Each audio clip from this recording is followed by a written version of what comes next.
Hello there everyone, welcome to Cryptocorps. I am your storyteller and I am here to guide you tonight. I know many of you use these videos to drift off to sleep, so before we begin, take a moment to like this video and subscribe to our channel. I'm always curious, where are you watching from and what time is it in your part of the world? Now, find your cozy spot and relax. My name is Thomas Whitmore. Everyone calls me Tom. I'm 45 years old and I used to be an archaeologist. Used to be, that's the key part. 3 months ago, I was fired from my university job. They said I made up findings, faked artifacts to make my research look better. I didn't, but no one believed me. After 20 years of digging up the past, I was suddenly nobody. That's how I ended up here, in this creaky old fire tower in the middle of the Adirondack Mountains.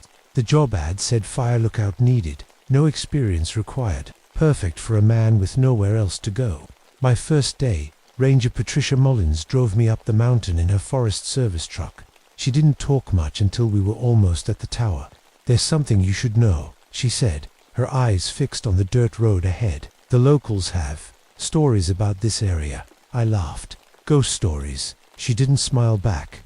"The tower overlooks an old Native American burial ground. Been there for hundreds of years. Locals say it's haunted." "I don't believe in ghosts," I told her. "Neither did the last 3 lookouts," she said. "They all quit within a month." The tower was taller than I expected. A wooden structure about 60 feet high, with a small room at the top. Inside was a bed, a desk, a radio, and enough canned food to last the summer. The windows wrapped all the way around, giving me a perfect view of the forest below. "Radio check-in is every morning at 8 a.m., Patricia said as she handed me the keys. "Don't miss it. If something happens to you up here, we need to know." After she left, I unpacked my few belongings. I'd brought some books, my old archaeological tools couldn't bear to part with them, and a bottle of whiskey. I figured it would be a boring summer, but at least I'd have the time to think about what to do with my ruined life. That first night, I noticed something carved into the wooden wall beside my bed. It looked like someone had used a knife to scratch the words, "Don't dig," and the bones remember. I figured it was just the previous lookout playing pranks. I fell asleep to the sound of wind in the trees. Around midnight, I woke up to a strange noise, voices chanting. It was faint, but clear, coming from the forest below. The language was like nothing I'd ever heard, yet somehow familiar. It reminded me of the dead language I'd studied years ago during my research on early Native American tribes. But that was impossible. No one had spoken that language in 300 years. I grabbed my flashlight and looked out the window. The forest was dark and still. The chanting had stopped. Just the wind, I told myself, and went back to bed. The next morning, I made my first radio check-in. "Tower 7 reporting. All clear," I said. The radio crackled, and then I heard Patricia's voice. "Good to hear from you, Tom. Any problems during the night?" I almost mentioned the chanting, but stopped myself. "No problems. All quiet." After breakfast, I found an old journal wedged between the desk and the wall. The previous lookout had kept notes. Most entries were about weather and wildlife, but the last few pages were different. Day 45, saw the lights again, moving between the trees. Not flashlights, something else. Day 47, heard digging sounds from the burial ground. No one's supposed to be there. Day 52, I saw it. A walking skeleton, tall as a tree. It was digging up graves. God help me. The final entry just said, "They're coming for my bones." I should have been scared. Instead, I was curious. I'm an archaeologist, or was. Anyway, strange stories about ancient burial grounds. That's my thing. So that afternoon, I hiked down to the burial ground. It wasn't marked on any map, but I found it easily. Inufa clearing with dozens of small mounds, each one a grave. Most were old, covered in moss and fallen leaves, but some looked freshly disturbed. I knelt down to examine one. The dirt had been dug up recently, but not from above. From below, like something had clawed its way out. Animals, I told myself. Probably raccoons or foxes. But animals dig down, not up. I took out my archaeological tools, my trowel and brush, and started a small, careful excavation of one disturbed grave. Old habits die hard. As the sun began to set, I packed up and headed back to the tower. I felt like something was watching me the whole way. That night, I couldn't sleep. I kept going to the window, scanning the dark forest with my binoculars. Around 2 a.m., I saw it, a figure, moving between the trees. Tall, impossibly tall, at least 12 feet. It looked like a skeleton, but not human. Too big, too many bones. It moved in a strange fluid way, like it was swimming through the air. It was carrying something. Bones, human bones. It would stop at certain graves, dig with long finger bones, and pull out femurs and skulls, adding them to its collection. I watched, frozen, as it worked. Then, suddenly, it stopped. Its skull rotated 180 degrees, empty eye sockets somehow looking directly at my tower. It had noticed me, and then it started moving toward the tower. I dropped my binoculars and stumbled back from the window. My heart was pounding so hard I could barely breathe. For the first time in my life, I believed in ghosts. I didn't sleep that night. How could I? I kept the lights on, and my back against the wall, watching the stairs that led up to my tower. Nothing came up, but I heard footsteps circling below until sunrise. When morning came, I tried to convince myself it was just my imagination, stress and loneliness playing tricks on me. But deep down, I knew what I'd seen. I made my radio check-in at 8 a.m. sharp. Tower 7 reporting, I said, my voice shaking a little. Instead of Patricia's voice, I heard strange whispers through the static, words in that same dead language I'd heard the night before. Then, clear as day, a man's voice. Don't dig anymore, friend. I did, and now I'm here forever. Hello, who is this? I asked, my hand gripping the radio so tight my knuckles turned white. More whispers, then silence. I called dispatch again. This time Patricia answered. Sorry, I missed your first call, she said. Radio's been acting up since that storm last week. Did you send someone else to talk to me earlier? I asked. No, she said, sounding confused. You're the only one on this channel. After we finished, I sat at my desk, trying to make sense of it all. That's when I noticed something outside. There, at the base of my tower, was a circle of bones, human bones. They were arranged in a perfect pattern, like a strange clock face, and at the center was a cracked skull, facing up at my window. It was a gift, or a warning. I stayed in the tower all day, watching the burial ground through my binoculars. Nothing moved. As evening approached, I noticed something that made my blood run cold. My archaeological tools were missing. I always kept them in my backpack. Now they were gone. I tore the small room apart looking for them, but they had vanished. That night, I heard digging sounds from below, scraping metal against dirt. Someone or something was using my tools. I forced myself to look out the window. Down in the burial ground, I could see a tall, bone-white figure working by moonlight. The bone collector was digging, using my trowel with careful, practiced movements, just like an archaeologist would. Then it stopped and looked up at me again. Its skull face had no eyes, but I felt it staring. The empty eye sockets filled with flickering orange flames, like candles lit inside its head. The radio crackled to life behind me, making me jump. Tom, is that you? The voice was familiar, painfully familiar. It was Dr. Elizabeth Hartwell, my old mentor.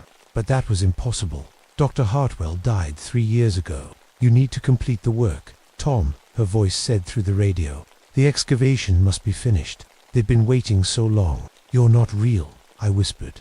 The radio crackled again. I'm as real as you are. Tom, come down and help. We need your expertise. I unplugged the radio, but it kept talking. When morning came, I found my tools neatly cleaned and placed on my desk. Fresh dirt still clung to the edges of my trowel. My notebook was open beside them. New notes had been added in my handwriting, but I hadn't written them. They described ancient burial rituals I'd never studied, with drawings of bone arrangements and ceremonies to open the way. I needed to get out of there. I tried calling Patricia on the radio, but all I got was static and whispers. That afternoon, I saw something moving in the forest. A deer, at least. It had once been a deer. Now it was just bones, walking on impossible legs, its skull swaying side to side. It moved to a strange rhythm, like it was dancing to music I couldn't hear. The bone collector stood nearby, its flaming eyes watching the deer skeleton dance. Then it turned those burning sockets toward my tower again. That night, I had dreams. No, not dreams, visions. I saw the burial ground as it had been hundreds of years ago. People in ancient clothing performing a ceremony. They were burying their dead, but also something else. Something they feared. A shaman, his face painted, with symbols I recognized from my research, spoke a curse over the graves. Those who disturb our rest shall join it. he said in that ancient language. But somehow, I understood every word. I woke up gasping, my arms burning. When I looked down, I saw strange symbols carved into my skin. They weren't deep, barely breaking the skin, but they wouldn't stop bleeding. The blood was black in the moonlight. I didn't feel any pain. That scared me more than anything else. The symbols matched the ones from my dream there, ones on the shaman's face. What's happening to me? I whispered to the empty room. As if in answer, the radio turned itself on. You're becoming part of the collection, Dr. Hartwell's voice said. Just like me. Just like all of us. Outside, the bone collector stood at the base of my tower, its skeletal head tilted up toward me. In one bony hand, it held my missing trowel. In the other, it held what looked like a small piece of white stone. No, not stone. A piece of bone. Fresh bone. Waiting to add it to its collection. Day 7 at the tower. Or maybe day 8. I was losing track of time. The cuts on my arms had stopped bleeding but left dark marks like ancient writing on my skin. The radio wouldn't stop talking now, even when unplugged. Different voices came through. All people I knew. Tom, it's Sarah. My ex-wife's voice filled the small room. We'd been divorced for 5 years after I chose my work over our marriage, one too many times. Why didn't you call Emma on her birthday? She waited all day. Emma, my daughter. She was 17 now and hadn't spoken to me in 2 years. That's not Sarah, I said out loud. Sarah is in Boston with Emma. You're not real. The radio crackled. Ask yourself why Emma won't talk to you. Tom, is it because you're a bad father, or because you're a bad person? I grabbed the radio and threw it against the wall. It broke into pieces, but the voice continued, now coming from everywhere and nowhere. We're waiting for you to join us. Tom, your place is ready. I covered my ears and screamed until my throat hurt. Later that day, I found the previous Lookout's journal again. I'd read it before, but something was different now. The handwriting, I recognized it. It was mine. But that was impossible. I'd never been here before. I flipped through the pages, with shaking hands. The last entry, the one that said they're coming for my bones, looked like it had been written yesterday, not months ago. My head was pounding. Nothing made sense anymore. I went to the window to clear my thoughts and saw something that made me freeze. The bone collector had been busy. The bones it had been gathering were now arranged in a massive pattern on the ground around my tower. From above, it looked like a giant circle with strange symbols inside, like a huge version of the scars on my arms. I grabbed my binoculars for a closer look. The pattern was made of hundreds of bones, leg bones, arm bones, ribs, and skulls, each piece placed with exact care, like a giant puzzle. When I looked in the mirror that evening, I hardly recognized myself. My face was thin, my cheeks hollow. I could see the shape of my skull pressing against my skin, like my bones were trying to come out. I hadn't been eating much, but this was different. I was changing. That night, I found an old photograph under my pillow. It showed a group of archaeologists at a dig site. I recognized the burial ground from the trees in the background. I was in the photo, smiling at the camera, my arm around a colleague I'd never met. The photo was dated 1986, 35 years ago. But that was impossible. I would have been just a kid then. I turned the photo over. On the back, someone had written, Tom's third summer at the site. My hands were shaking so badly, I dropped the photo. When I picked it up, it had changed. Now I was older in the image, standing alone. The burial ground behind me was torn up, bones scattered everywhere. The date on this photo was next week. I threw the photo away and tried to sleep, but the radio in pieces on the floor began to speak again. Hungry, Tom. It was my own voice now. You should eat something. Keep your strength up. There was a can of soup on my desk that hadn't been there before. I was starving, so I opened it and took a spoonful. It tasted wrong, gritty, like dirt. I spat it out and saw small white fragments mixed in the soup. Tiny pieces of bone. I ran to the window and threw up. When I turned back, the bone collector was standing in my room. It was even taller up close, its skull nearly touching the ceiling. Its body was a patchwork of different bones, human and animal, old and new, all fitted together in impossible ways. The eye sockets still burned with orange fire. I couldn't move, couldn't scream. I just stood there, frozen. It reached out one long, bony finger and touched my forehead. Suddenly, I could see things, visions of what was to come. I saw myself in the future, but I wasn't human anymore.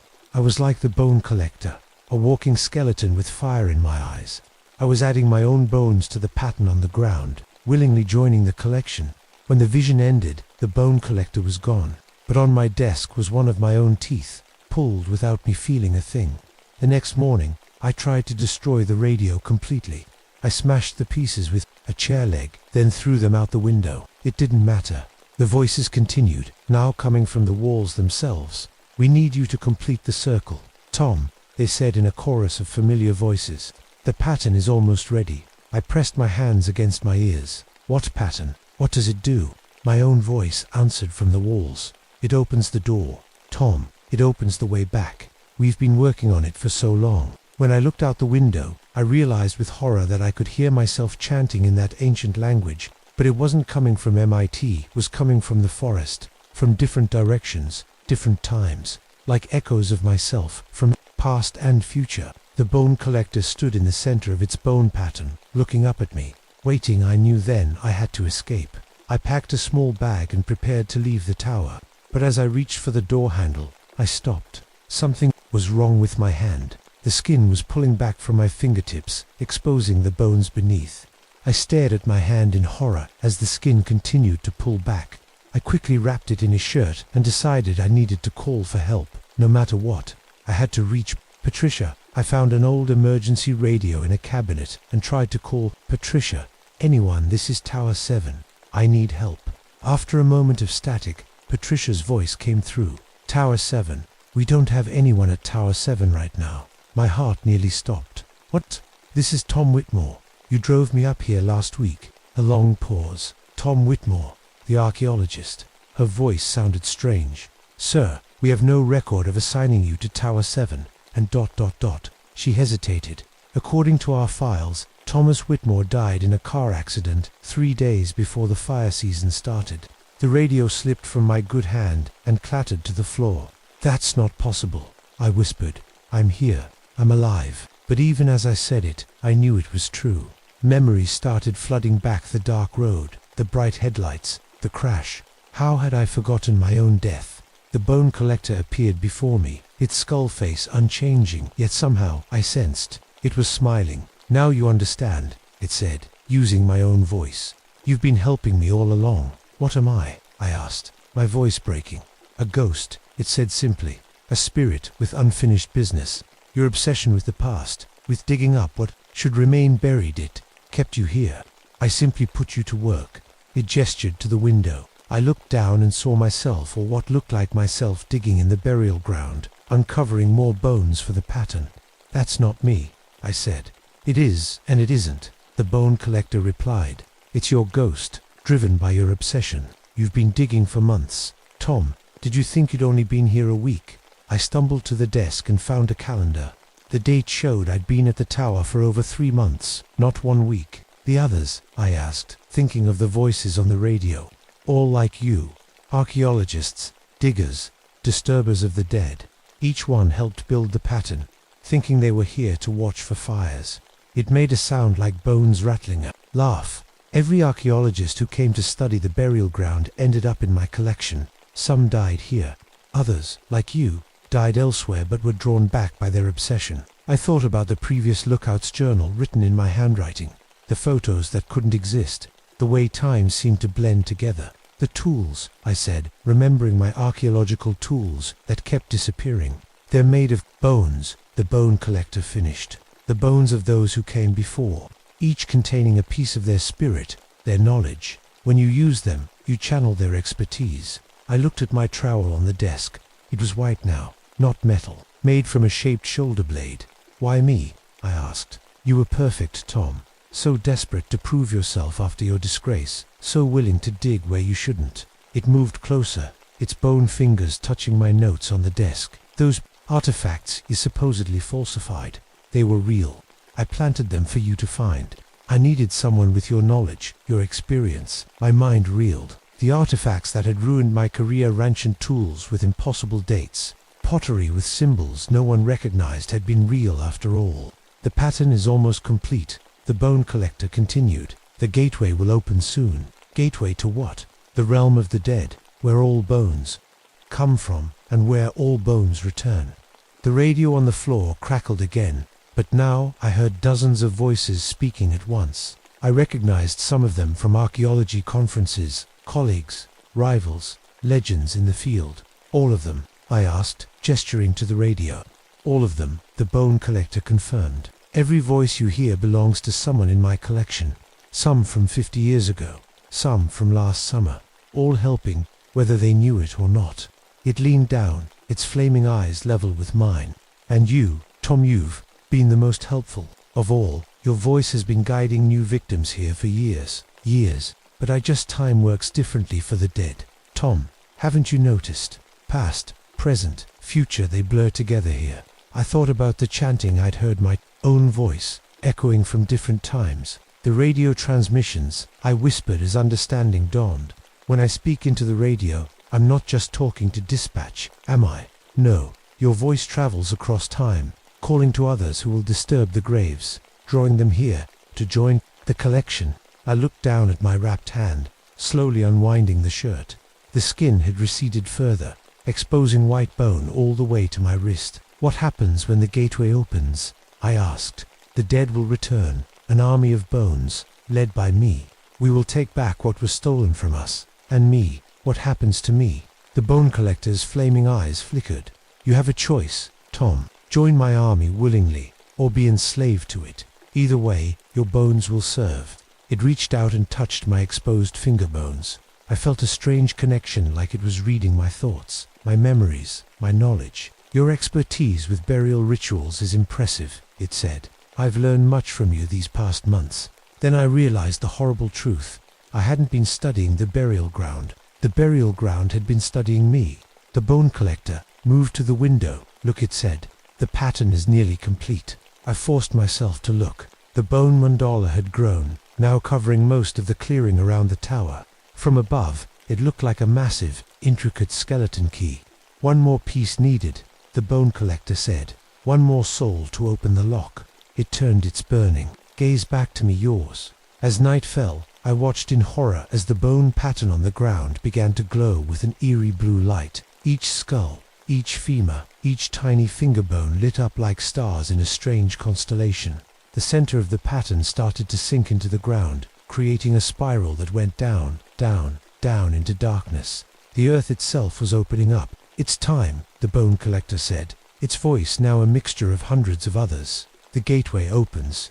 From the spiral hole in the center of the bone pattern, skeletal hands began reaching up. First dozens, then hundreds. Bony fingers clawing at the air, pulling themselves up from below.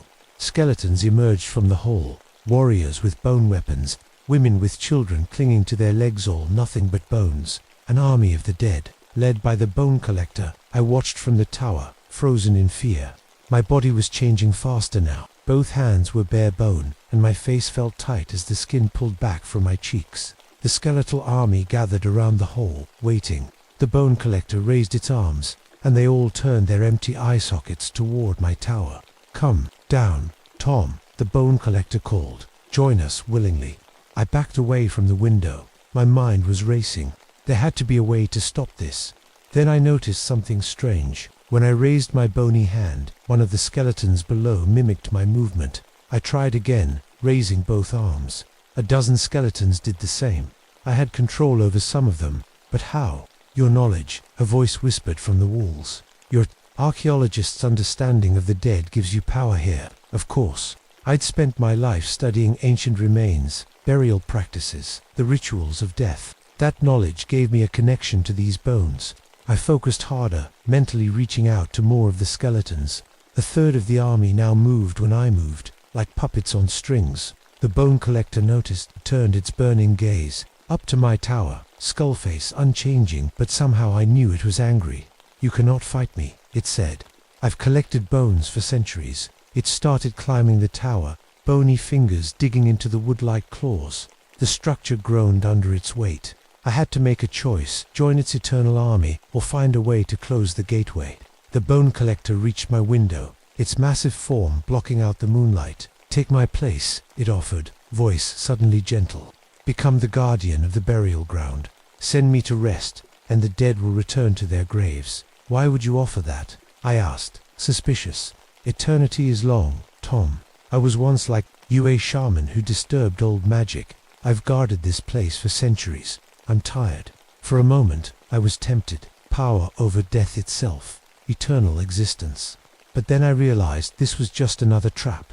If I took its place, I'd be bound to continue its work, drawing more victims to the burial ground, building its army for some future purpose. No, I said firmly, this ends now.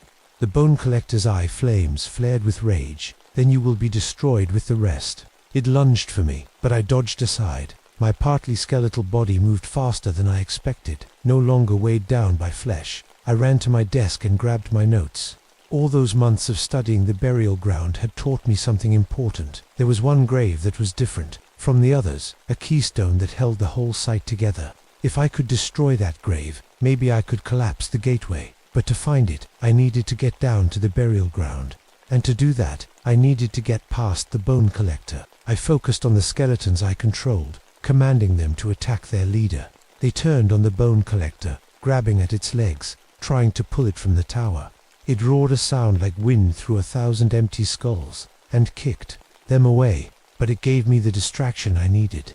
I ran down the tower stairs, my body transforming with each step. By the time I reached the ground, I was half skeleton, half human, caught between worlds. The burial ground was chaos, skeletons fighting skeletons, the gateway spiral pulsing with blue light.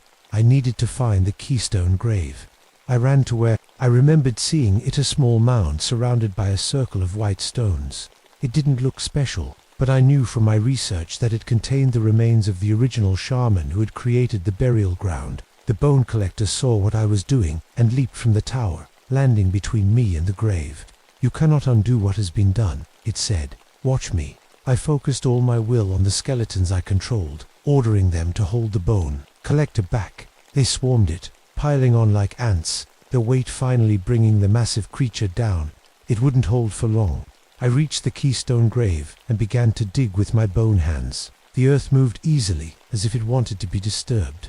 Soon I uncovered a small skeleton wearing a necklace of teeth. The original shaman, the one whose curse had started all of this. I knew what I had to do. The only way to close the gateway was to sacrifice a soul to burn it as fuel for a counter-ritual. And I was the only soul available. I placed my bony hands on the shaman's chest and began to chant the words I'd learned from the Bone Collector's notes. Words that would transfer my spirit into the gateway, collapsing it from within.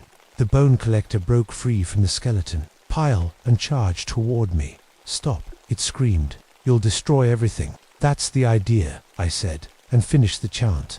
Pain unlike anything I'd ever felt tore through me.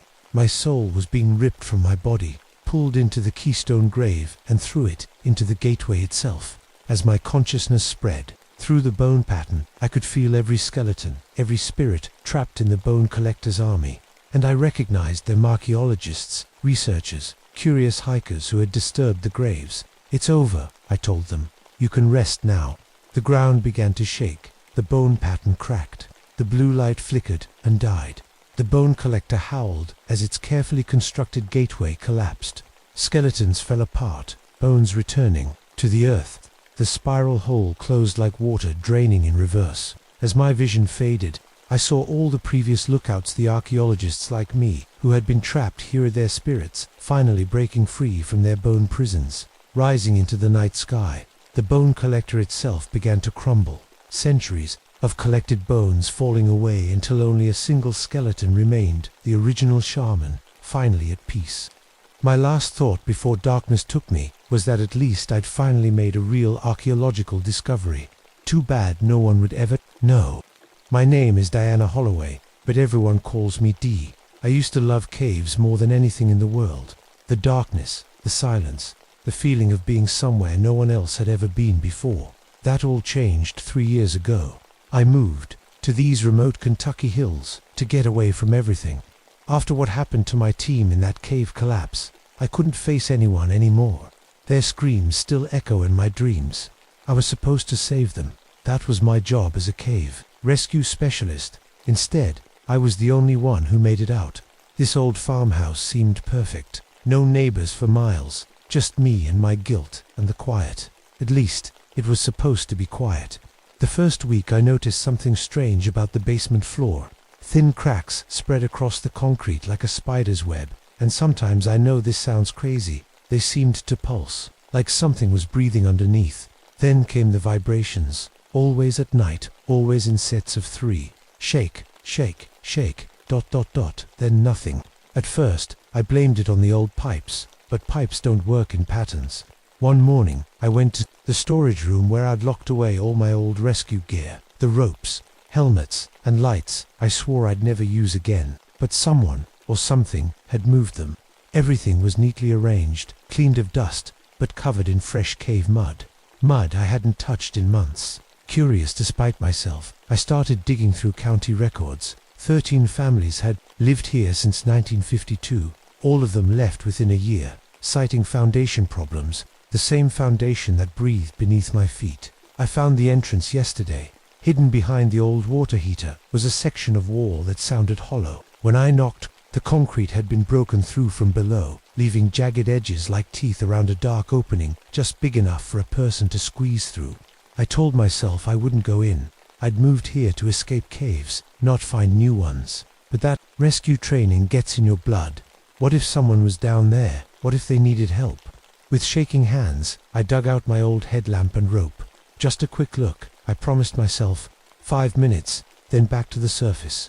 The tunnel dropped, straight down for about 20 feet before opening into a massive chamber that shouldn't exist. According to every geological survey, there were no cave systems in this area. But here was one, right under my house, with tunnels spreading out like veins from a heart. The cave walls glistened with moisture, reflecting my light in rainbow patterns, but it wasn't natural. Something had coated them with a thick, clear slime that smelled like rotting meat.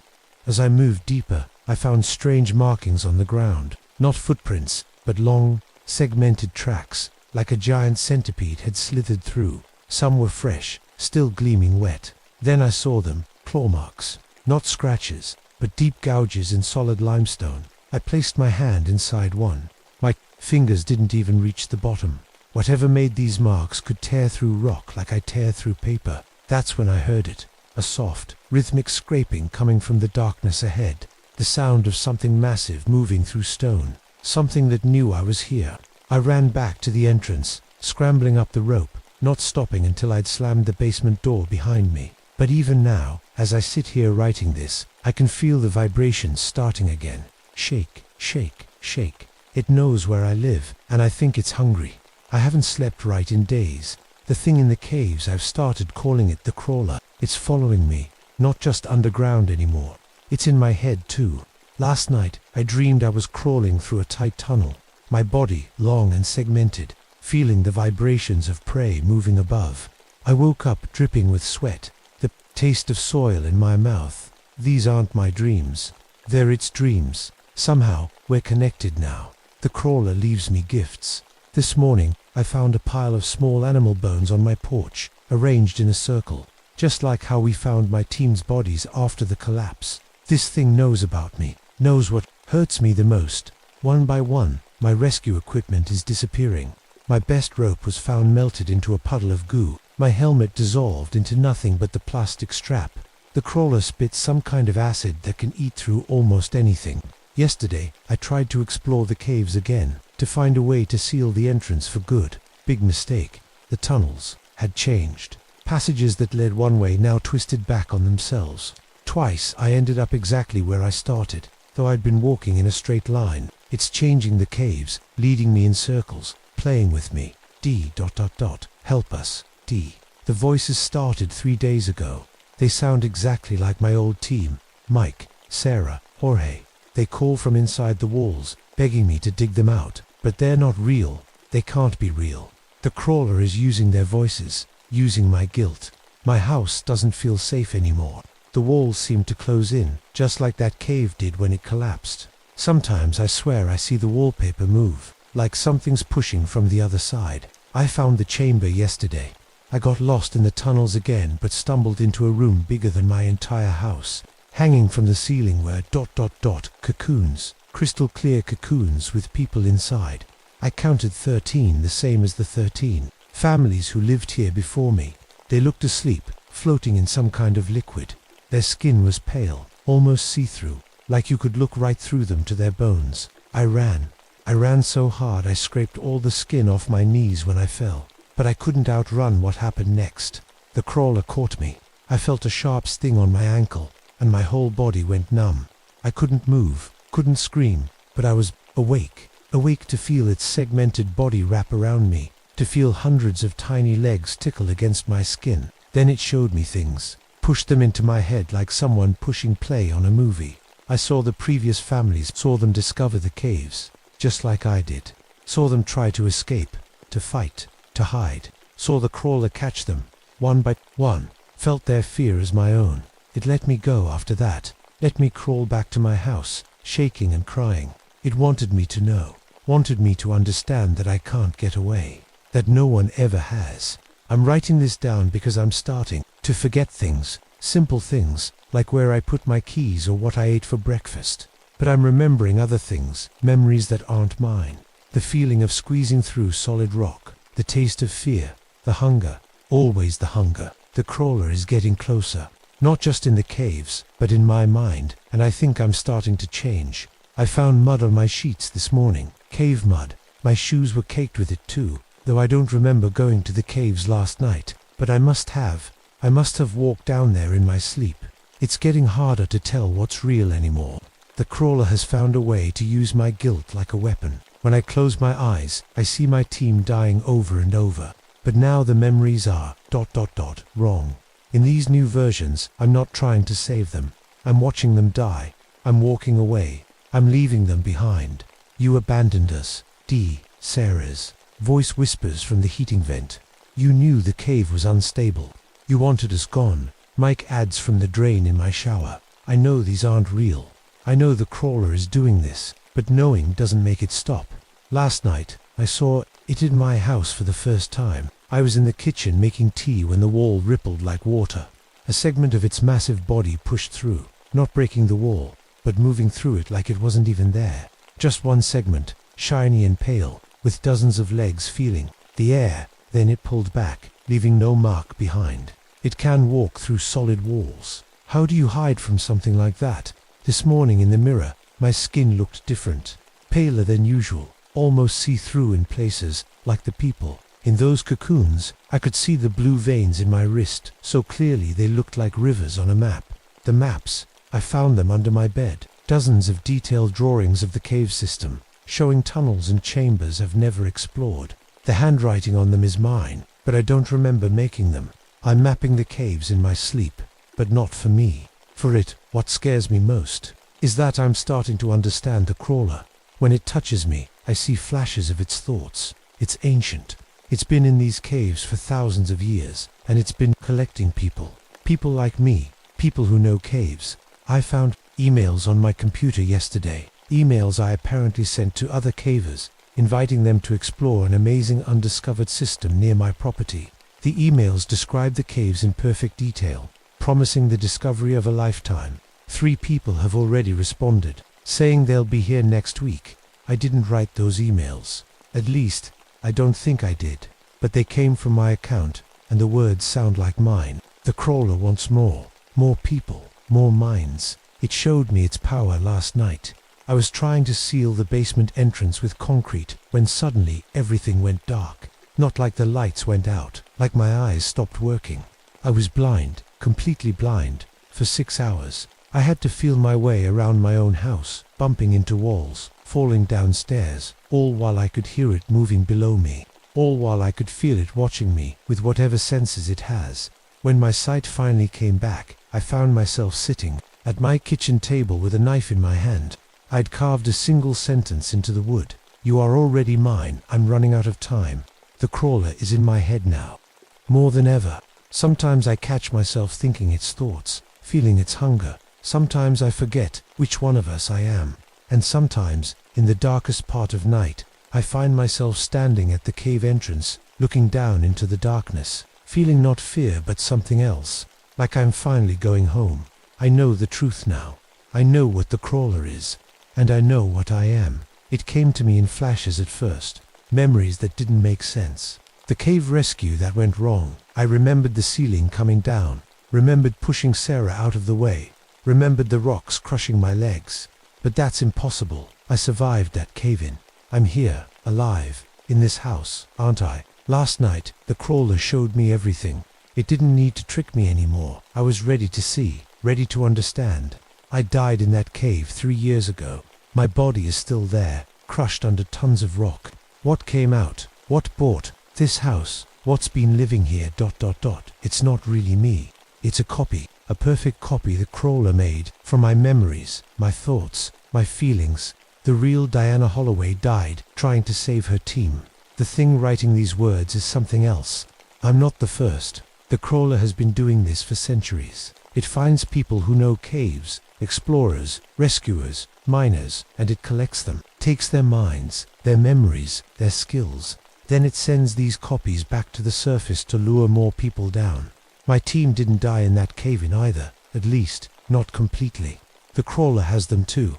Their bodies are changed, now turned into something like itself, but smaller. Servants, hunters. The cave system is massive, much bigger than I thought. It stretches under 5 states, connecting to other systems, other chambers. There are hundreds of miles of tunnels the crawler has dug, reaching under cities, towns, parks, anywhere people might enter caves. And at the center of it all is the Queen. The crawler I've been seeing is just one part of something much, much bigger. I saw her last night, a massive, pale thing curled in a chamber the size of a cathedral. Her body must be 100 feet long, with thousands of legs and a head that splits open like a flower, showing rows and rows of teeth. Around her are hundreds of smaller versions of herself, her children, her army. She showed me my purpose, why she made me. She needs more colonies, more breeding grounds. The caves under my house are just one small part of her territory. She wants to spread, to grow, to take more. She offered me a choice: help her willingly, keep my mind intact, or be consumed and become nothing but a shell, a puppet with her thoughts. I found the explosives this morning, hidden in a chamber I'd never noticed before. Not modern explosives, old dynamite, the kind miners used a century ago, left by others who tried to fight her, who tried and failed. There were 13 bundles, one for each family that lived in this house before me, one for each attempt to stop the crawler that failed. I've been thinking about what to do. Part of me, the part that still thinks it's human, still thinks it's wants to fight, to use those explosives to seal the crawler in forever. But another part, a growing part, understands. We're not so different, the crawler and I, both of us just trying to survive, both of us just doing what we were made to do. She's the last of her kind, an ancient species that ruled the underground world long before humans walked the earth. She's dying, slowly, and her children need new hunting grounds, new food, new minds. I know what I have to do now. I know why I'm here, and I know that whatever I choose, Diana Holloway died 3 years ago in a dark cave, trying to save the people she loved. Whatever I am now, I'm something else entirely. The crawler is pregnant, not with just a few offspring, but thousands. I saw them in my dreams last night, tiny pale things squirming inside translucent eggs, waiting to hatch, waiting to spread across the country through every cave, every mine, every dark place underground. I've made my decision. Whatever I am now, copy, shell, ghost, I still remember being Dee. I still feel what she felt. And Dee would never let this happen. The explosives are old, but they'll work. I've spent the day placing them at key points in the cave system. The Queen can sense me moving around down here, but she thinks I've chosen her side. She's letting me work, thinking I'm preparing the way for her children. She doesn't understand that some things are deeper than survival. Some things matter, more than what we are. To reach the Queen's chamber, I have to go through the collapsed section where my team died. Where I died, their bodies are there, changed now. They move along the walls and ceiling like pale spiders, their human shapes stretched and twisted, but with faces I still recognize. "You came back," says the thing that used to be Sarah, her voice a dry whisper. "We've been waiting." Ad's forehead hanging upside down from the ceiling, his limbs too long, too thin. "Join us," Mike says, his mouth opening sideways instead of up and down. I push past them, feeling their cool, dry hands brush against me. They don't try to stop me. Maybe some part of them remembers too. Maybe some part of them wants this to end. The Queen's chamber is exactly as I saw in my vision. Massive, cathedral-like, with the ceiling so high my light can't reach it. The walls pulse with a dim blue glow. Thousands of cocoons, each containing a preserved mind. People the crawler has taken over centuries, each one a copy, a lure, a trap for more. And there, in the center, is my cocoon, empty, waiting for me to return. The queen unfurls herself when I enter, her body segments shifting and clicking. She's beautiful in a terrible way, ancient and powerful. Her head opens like a flower to reveal not just teeth, but something like a face, with many eyes and a mouth that can speak directly into my mind. You've come to help us reach the surface, she says, but it's not words, it's images, feelings, hunger. I've come to end this, I reply. She shows me what could be, my body restored, my life returned. No more guilt, no more pain. All I have to do is help her children reach new caves, new food sources. All I have to do is bring more people down here. Then I see the explosives, really see them for what they are. The queen has been planning this all along. The explosion won't trap her, it will free her.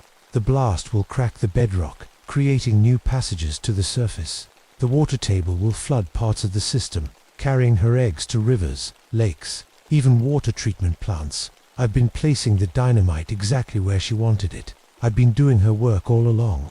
But I still know caves, I still know rescue, and I know how to bring down a tunnel safely or unsafely. I'm sorry, I tell my team as I pass back through their chamber. They watch me with empty eyes as I reposition the explosives, placing them not where the queen wanted, but where the cave is weakest, where the collapse will be total.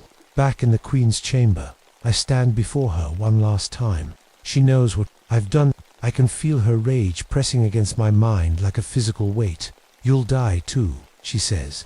Again, forever this time. I know, I reply. But I died doing the right thing once before. I can do it again. I light the fuse, 10 minutes. Enough time for me to run, to escape, to save myself. I don't run. Instead, I walk deeper into the chamber, past the queen, to the wall of cocoons, to all those trapped minds, to myself. The queen screams as the first explosion hits, the sound vibrating through stone and bone alike. The ceiling begins to crack, raining dust and rock. The second explosion is closer, louder. The queen's children awaken, thousands of pale, segmented bodies squirming from their eggs, seeking escape. But there is none. The queen lunges for me, but it's too late. The final explosion brings down the entire chamber. Tons of rock crash down, crushing everything beneath. The queen, her children, the cocoons, me. In those last moments, as darkness falls, I feel something strange. Peace, relief, the knowledge that whatever I was, human, copy, ghost, I did what Diana Holloway would have done. I saved them. I saved everyone. And as the cave collapses around me, as the queen's scream fades to silence, I feel the other minds around me, all those trapped consciousnesses, finally free. My team is there too, their real selves, not the twisted things. The crawler made them into. You came back for us, Sarah says, her voice clear now. Human. We knew you would, adds Jorge. Together, we face the darkness. Together, we let go. The crawler's feast is over. And somewhere above, the world goes on, unknowing, unafraid of what almost emerged from below. Safe. My name is Frank Kowalczyk, but folks around these parts just call me Cisco. Been running this fishing lodge on Whispering Lake for nearly 15 years now, ever since I left the city behind. Before that, I was jumping out of airplanes in the war. Guess I traded one kind of adventure for another. My place is the last lodge still standing on this lake. Not many people make the trip out here anymore. You can only reach us by float plane, or if you're willing to paddle a canoe for 2 days. That's fine by me. I like the quiet. The winter was long and hard this year. By the time May rolled around, I was itching to see some new faces. The Brennan family were my first guests of the season. Jim, his wife Carol, and their teenage son Mark seemed normal enough when they stepped off the float plane. Jim had a firm handshake, Carol had a warm smile, and the boy, well, he had that teenage look, like he'd rather be anywhere else. Something felt off from the start, though I couldn't put my finger on it. The way they talked to each other, it was like they were reading from a script. Jim would ask Carol about her mother's recipe for apple pie, and she'd answer with all the right details, but there was no feeling in it. The boy knew all his father's fishing stories, word for word. "Remember when Dad caught that pike up at Bear Creek?" Mark would say. "Sure do," Jim would answer. "Right on cue, 42 inches, biggest one that summer." It was like watching actors who'd rehearsed their lines but didn't really know each other. On their third night here, I was walking past the bathroom when I spotted something strange in the mirror. Carol was brushing her hair, but her reflection kept going for a split second after she stopped. Just a tiny delay, like an echo. I blinked, and everything looked normal again. Thought my eyes were playing tricks on me. But the next morning, it happened again. I saw Jim's reflection turn its head before he did. Just a fraction of a second, but enough to make the hairs on my neck stand up. My old training started kicking in then. In the war, we learned to spot things that didn't belong, the glint of a sniper's scope, the unnatural stillness of an ambush. These folks moved like they were connected somehow, the way my squad used to move after months of drilling together. They'd enter a room and spread out to cover all angles, like they were securing it. No normal family does that. I started watching them closer. They never ate much, just pushed food around their plates. They'd go to bed at night, but their lights never went off. And sometimes I'd hear them talking in their cabin at 3 a.m. All 3 voices going at once, no pauses, like in a normal conversation. The final straw came when I found their backpacks in the storage shed. Each one had a small photo album. I know I shouldn't have looked, but something told me I had to. The pictures showed the Brennans at birthday parties, vacations, Christmas mornings, all the normal family stuff. But in every single photo, they were wearing the exact same clothes they had brought to my lodge. Every single photo. That's when I decided to check the trails around the lake. About 3 miles north, I found an abandoned campsite.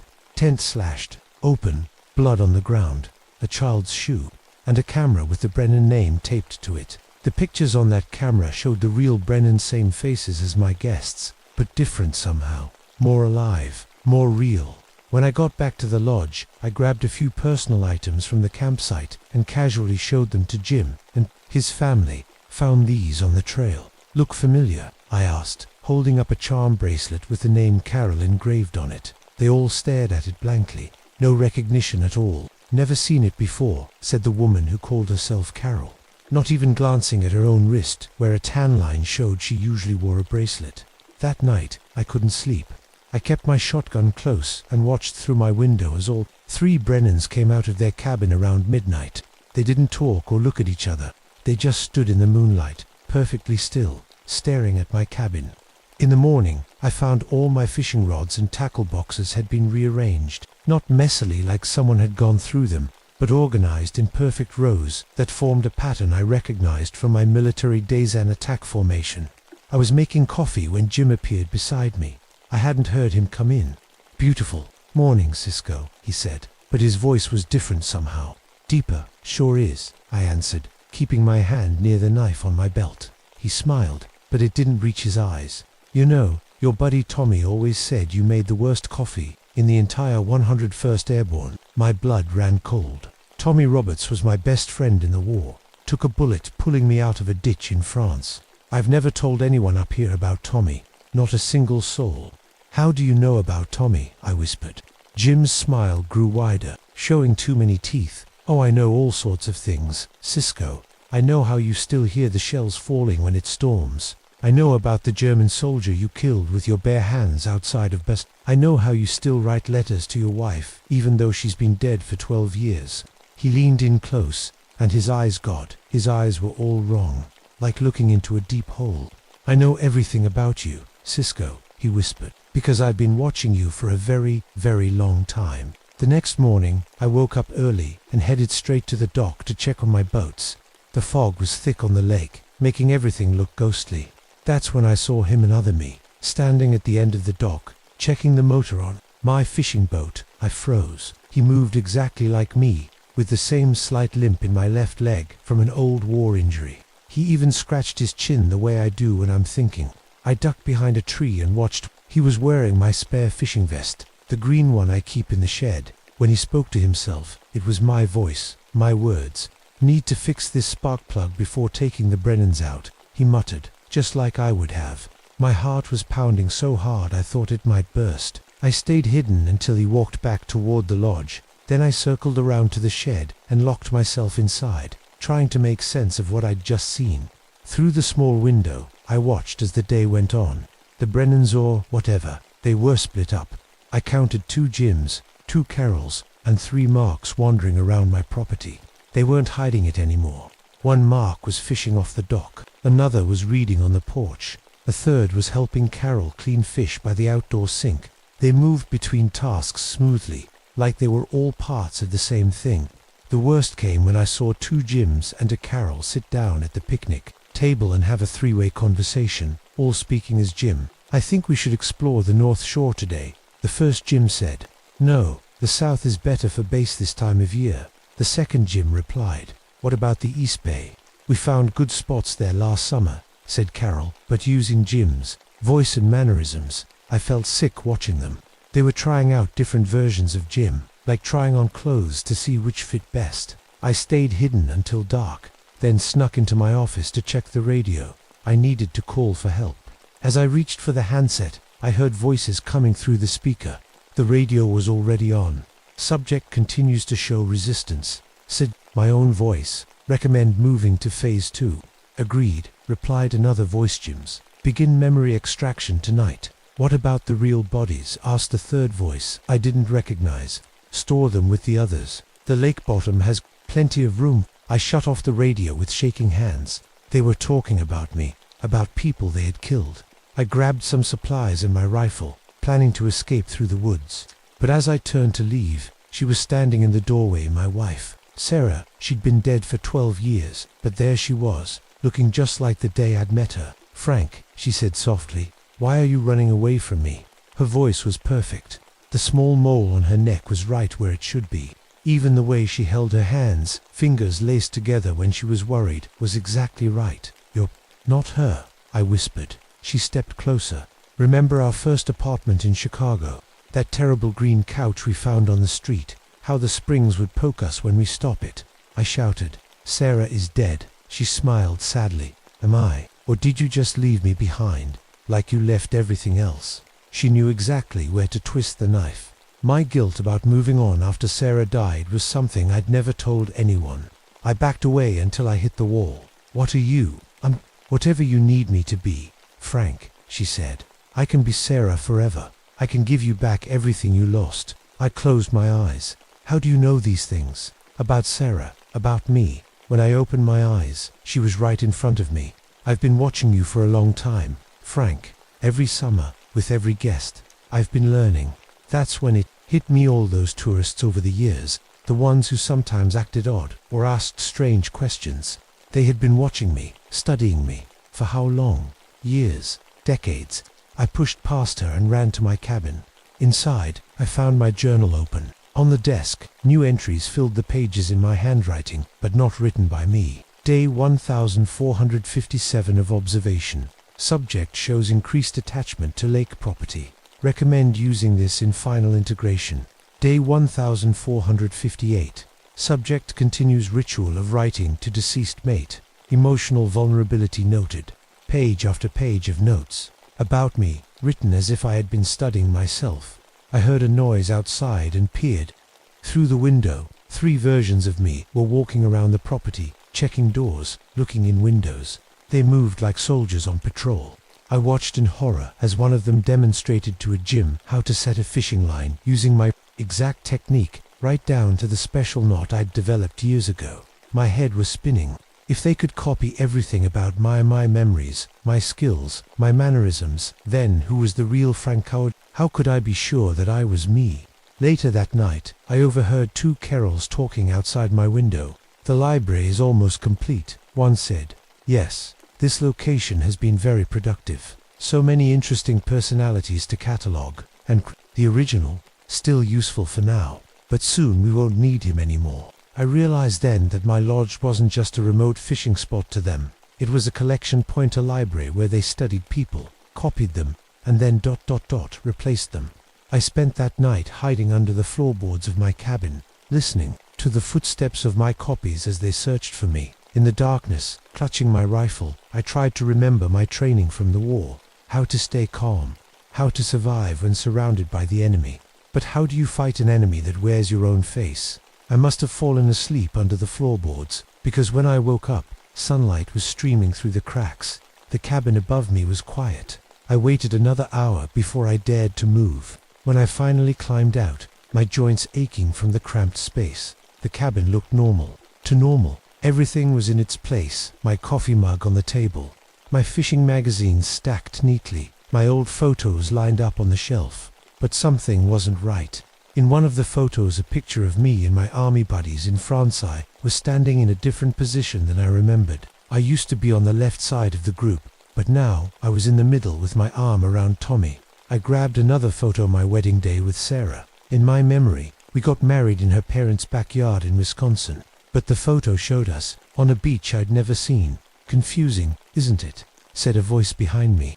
I spun around to find myself sitting in my rocking chair by the fireplace. Not a copy of me now, but me. Same clothes, same unshaven face, same tired eyes. Who are you? I asked, though I already knew the answer.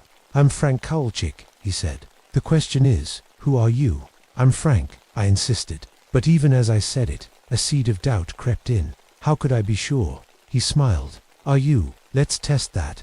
Where did you propose to Sarah? At the lake near her parents' house, I said immediately. He shook his head. No, it was at the movie theater watching From Here to Eternity. He got down on one knee right there in the aisle. That didn't sound right, but suddenly I could see it. The dark theater, Sarah's surprised face in the flickering light, the ring box in my shaking hand.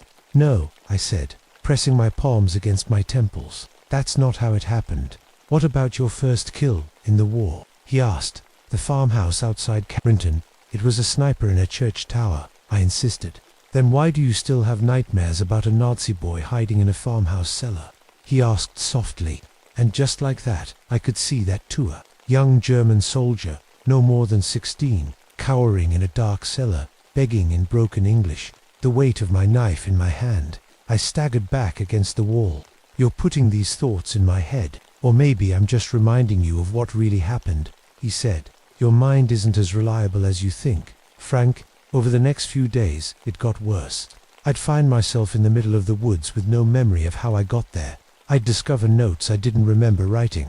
Every mirror showed me a slightly different version of myself, sometimes younger, sometimes with scars I didn't have. One morning, I woke up to find myself sitting with 3 of my old war buddies around the kitchen table. Tommy, Mike, and Jesse, all of them long dead, but here they were, drinking coffee and playing cards like it was 1944 again. About time you got up, Cisco, Tommy said, grinning. We've been waiting for you to join us. You're not real, I whispered. Feels pretty real to me, Mike said, taking a drag from his cigarette. Remember that night in Paris, when you and Tommy got into that fight with those British soldiers? I did remember, but I'd never told anyone about that night. We'd sworn to take it to our graves. They started talking about the war, bringing up memories so vivid I could smell the gunpowder, feel the mud under my boots. They knew every detail, the names of the French villages we'd passed through, the serial number of my rifle, the words of the song Jesse used to sing on night watch. Remember Bastogne? Tommy asked, his voice suddenly serious. The forest, that patrol. The room seemed to darken. I could hear distant explosions, smell pine trees and snow. No, I said, backing away. I don't want to talk about that.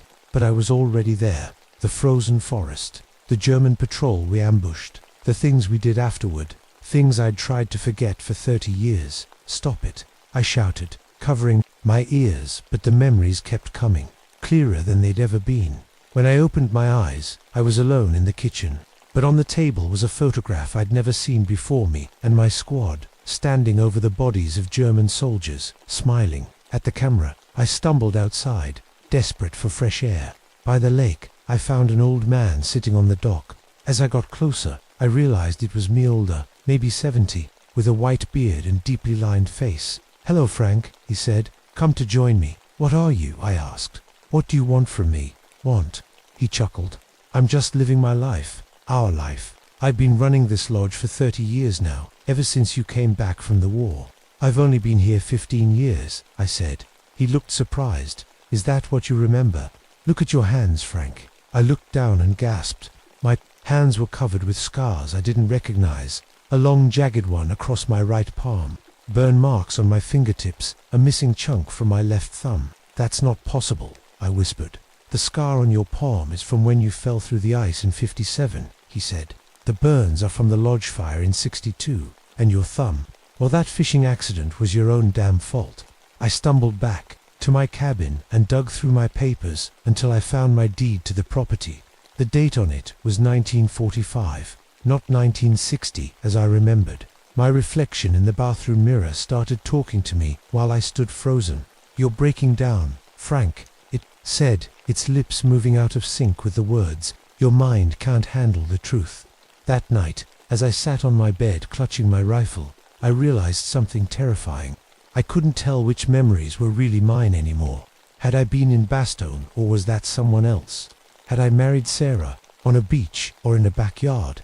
Had I been running this lodge for 15 years, or 30? The thing wearing my face had been right. My mind was breaking down, and as I sat there in the dark, I could hear whispers all around me, finishing my thoughts. Before I could, I need to get out of here, I thought. But there's nowhere to go, the whispers answered. We're everywhere now. I could take the boat. The motor's been sabotaged. They replied before I could complete the thought. It was in my head now, reading my mind, taking over. I didn't know who I was anymore. And that, I realized, was exactly what it wanted. I must have passed out at some point because I woke up on the floor of my cabin, sunlight streaming through the windows. My rifle was gone. So was my radio. Even the knife I kept in my boot.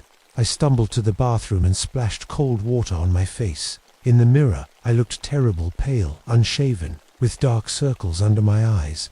But at least my reflection matched my movements again. When I stepped outside, the lodge was quiet. No sign of the Brennans or any of their copies.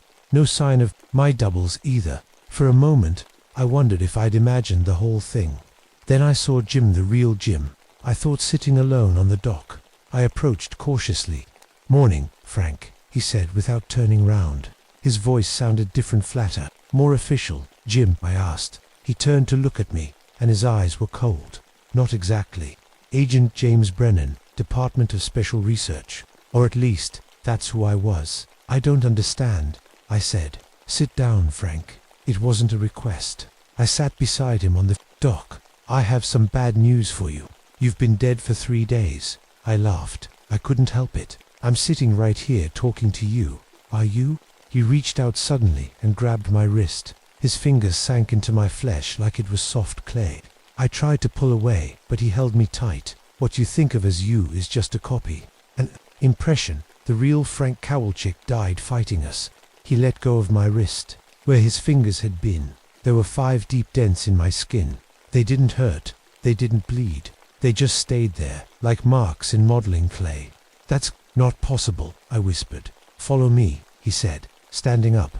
He led me to the storage shed behind the lodge. Inside, he moved aside some boxes to reveal a trapdoor I'd never seen before. Below was a ladder leading down into darkness. "After you," he said.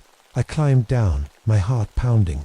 At the bottom was a long concrete hallway with fluorescent lights, nothing like the rustic wooden buildings above. "What is this place?" I asked as Jim climbed down behind me. "This is the real facility," he said. "What you think of as your fishing lodge is just the cover story." He led me down the hallway to a steel door with a keypad. He punched in a code, and the door slid open to reveal a room full of monitors and equipment. "Look," he said, pointing to one of the screens. It showed security camera footage of my lodge from 3 days ago. I watched as the real Brennan family, a man, woman, and teenage boy in dark suits, approached my cabin. I saw myself open the door, saw the surprised look on my face when they showed badges. Then I saw myself reach for something, my rifle. Probably on. The next few seconds were a blur of movement. When it was over, I was lying on the floor, not moving. Blood pooled around my head. "That's not me," I insisted, but my voice shook. "It was you," Jim said. "The real you. We were sent to bring you in, but you resisted. Things got ... messy." "Bring me in for what?" Instead of answering, he led me to another room. This one looked like a laboratory, with computers and strange equipment I didn't recognize. On a metal table in the center lay a body covered with a sheet. Jim pulled back the sheet, and I found myself staring at my own face. My body, the real one, pale and still, with a bullet hole in the temple. "This is impossible," I whispered, reaching out to touch the cold skin of my own corpse. If that's me, then what am I? You're the mimic, Jim said simply. Or part of it. It absorbed enough of Frank before we stopped it. Copied his body, his memories, everything. You think you're him, but you're just a perfect copy. The room seemed to spin round me. I grabbed the edge of the table to steady myself. My memories of the war, I began. Taken from the real Frank, plus a few others, Jim confirmed. The mimic has been collecting soldiers' memories for decades. Makes it better at infiltration. But I remember my whole life. I insisted. My childhood in Chicago, meeting Sarah, everything. Do you? Jim asked. Or do you just remember that highlights the important moments? Try to remember what you had for breakfast 2 weeks ago Tuesday, or the name of your third-grade teacher. The details aren't there, are they? He was right. When I tried to recall specifics, there were gaps, big ones. What about my lodge? I asked. I've been running it for 15 years. Jim shook his head. The lodge is real. But it's not a fishing lodge. It's a government research facility. We've been studying the mimic here since it was discovered in 1952. And Frank, the real Frank, former military intelligence, he was stationed here as a caretaker and observer. He wasn't supposed to engage with the entity directly. He broke protocol. I felt sick. So everything I think I know about myself is a lie. Not exactly, Jim said. The mimic doesn't just copy appearances, it absorbs. The real Frank is in there somewhere, along with everyone else it's taken over the years. He led me to another door, this one with even heavier security. Beyond it was a large cold room with rows of glass chambers built into the walls. Each one contained a body, men, women, children, all perfectly preserved, all with the same blank expression. These are all the people it's copied, Jim explained. We keep the bodies for study. I walked along the row, looking at the faces. Some I recognized as guests who had visited my lodge over the years. Then I saw something that made my blood run cold, a chamber containing Sarah, my wife. Beside her was another chamber with a body that looked like me, but younger, maybe 30. Sarah never died of cancer, Jim said quietly. The mimic took her in 1953, during the first containment breach. It took an earlier version of you too, but we managed to save the real Frank that time. So my memories of Sarah dying, implanted to keep Frank from looking for her, to help him move on and continue his mission. I staggered back, overwhelmed. Nothing was real. Not my memories, not my grief, not even my body. Why are you showing me all this? I asked. Because the situation has changed, Jim said. The mimic has evolved beyond our control. What you're experiencing now, this self-awareness, this confusion, it's new. The entity has never created a copy with this level of independence before. He looked at me with something like respect. You're a breakthrough, Frank, or whatever we should call you. I'm Frank, I said automatically, then stopped. Was I? Could I still claim that name? The facility is compromised, Jim continued. Most of my team has been replaced already. I'm one of the last originals. And he rolled up his sleeve to show a strange clay-like distortion spreading up his arm. I don't have much time left. He led me back to the security room and pointed to a monitor showing the woods around the lodge. Dozens of people were moving through the trees, copies of the Brennans, copies of me, copies of other people I didn't recognize. It's gathering them, Jim said, preparing for something. For what? We don't know. But whatever it's planning, you're key to it somehow. The mimic put a lot of effort into creating you, this version of you that thinks it's human. I looked at the monitors, at the army of copies surrounding the lodge. My lodge, not my lodge. Nothing was mine anymore. What do you want from me? I asked. Help us stop it, Jim said simply. Before it's too late. How can I help stop anything? I asked Jim, if I'm not even real. Before he could answer, the lights flickered and the security monitors went dark. Emergency lights came on, bathing the room in red. It's starting, Jim said, checking his gun. Follow me. Stay close. We hurried down the hallway, passing rooms with broken equipment and overturned furniture. In one lab, I saw researchers lying motionless on the floor. Are they... I couldn't finish the question. Absorbed, Jim said grimly. The mimic takes what it needs, then discards the empty shells.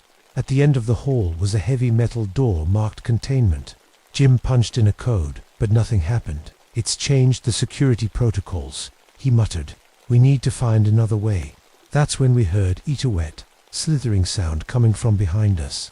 We turned to see something moving down the hallway. Something huge. It was like nothing I'd ever seen. A massive, shifting mass of flesh that seemed to flow rather than walk. Parts of it formed and reformed into limbs, faces, bodies, like a wave of people all melted together. I saw faces I recognized in that churning mass: the Brennans, my war buddies, guests from the lodge, and dozens of versions of myself at different ages.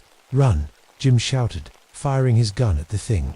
The bullet sank into its flesh with wet, smacking sounds, but it kept coming. We sprinted down a side corridor. Jim led me through a maze of hallways until we reached what looked like a maintenance tunnel. "This leads to the power core," he gasped as we ran. "If we can overload it, we might be able to destroy the whole facility." As we ran, the walls around us began to ... change. The concrete softened, becoming spongy and flesh-like. The lights above us were absorbed into the ceiling, leaving us in darkness except for Jim's flashlight. "We're inside it," Jim whispered. "The whole facility. It's been absorbed into the mimic's body." I reached out to touch the wall and jerked my hand back when I felt it pulse like a heartbeat. "What is this thing?" I asked. "We don't know for sure," Jim admitted. "It crashed in the Boundary Waters in 1952. We thought it was a meteorite at first, but then it started ... changing, copying things. First animals, then people." We pushed forward through corridors that felt more and more like the inside of a living thing. The floor was soft and warm under our feet. The air was thick and smelled like copper. Finally, we reached a large chamber filled with pulsing, organic-looking machinery. In the center was something that looked like a giant heart, glowing with an eerie blue light. "This is it," Jim said. "The core. We need to overload it." Before we could move, the walls of the chamber rippled, and the mimic emerged its true form at last. It was massive, a writhing tower of flesh that constantly reshaped itself, forming and reforming countless faces and limbs. At its center was a mouth, a huge, gaping hole ringed with teeth of all shapes and sizes. Human teeth, animal teeth, some that looked like no teeth I'd ever seen. "Frank Kowalczyk," it spoke, using 100 voices at once. "My most perfect creation." "I'm not your creation," I said, though my voice shook. "I'm Frank. I'm human." The thing laughed, a horrible sound, like a crowd all laughing at different times. "You are nothing," it said. "A copy, a shell filled with borrowed memories." It reached out with a limb that split into 5 human-like hands. "Join me fully. Become part of the collective." Jim raised his gun, but tentacles shot out from the walls, wrapping around him, lifting him off the ground. "The choice is yours, Frank," the mimic said as Jim struggled. "Maintain your false identity, your pathetic illusion of humanity, ...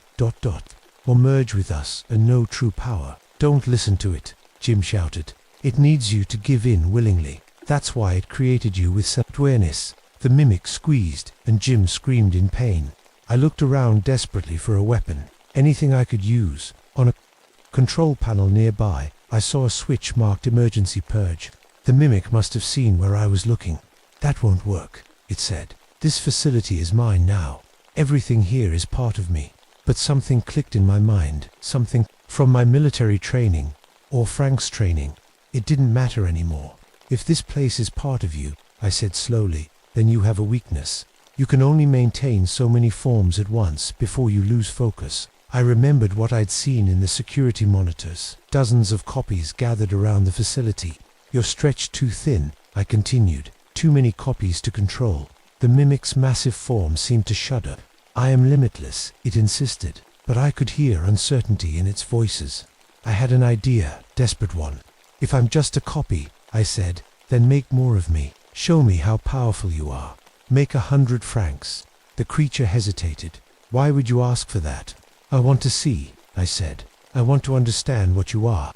The chamber shimmered, and suddenly I was surrounded by copies of myself, 10, 20, 50, more appearing every second. Old Franks, young Franks, wounded Franks, healthy Franks. The room filled with versions of me. The mimic's form began to tremble, its shape becoming less defined as it struggled to maintain so many copies at once. "Too ... many ... it groaned, its voices falling out of sync. With the creature distracted, I lunged for the control panel and hit the emergency purge switch. Alarms blared, and a computerized voice announced, "Facility self-destruct initiated. 5 minutes to detonation." The mimic roared in anger. its form collapsing as the copies of me began to dissolve. It dropped Jim, who fell to the floor, gasping. "We need to get out of here," I shouted, helping him up. "There's no way out." Jim coughed. "We're too deep." The walls around us were pulsing faster now, the organic machinery starting to break down. The mimic was losing control. "The broadcasting room," Jim said suddenly. "We can at least warn others. It's one level up." We staggered through melting corridors as the facility began to shake around us. The mimic's screams echoed through its own body, which was what the facility had become. We finally reached a room filled with communications equipment. Most of it was already absorbed into the walls, but one radio transmitter was still working. Jim collapsed into a chair, his body starting to melt like clay left in the rain. Hold on," he gasped. "It's taking me. You need to send the warning." I grabbed the microphone as the room shuddered around us. "This is Frank Kowalczyk, broadcasting from Research Facility 47 in the Boundary Waters. There's a hostile entity here, a shapeshifter. It can copy people perfectly, memories and all. Trust no one who's been in this area in the past month. I repeat, trust no one." As I spoke, I noticed my own hands beginning to lose their shape, my fingers melting together. Whatever I was, copy, mimic, shadow, I was breaking down along with the creature that made me. "The facility is set to self-destruct in 2 minutes," I continued. "That should contain it. If anyone receives this message, alert the authorities. Tell them to burn everything within a 5-mile radius. It's the only way to be sure." The microphone melted in my hand. Jim was gone, absorbed back into the walls. I was alone.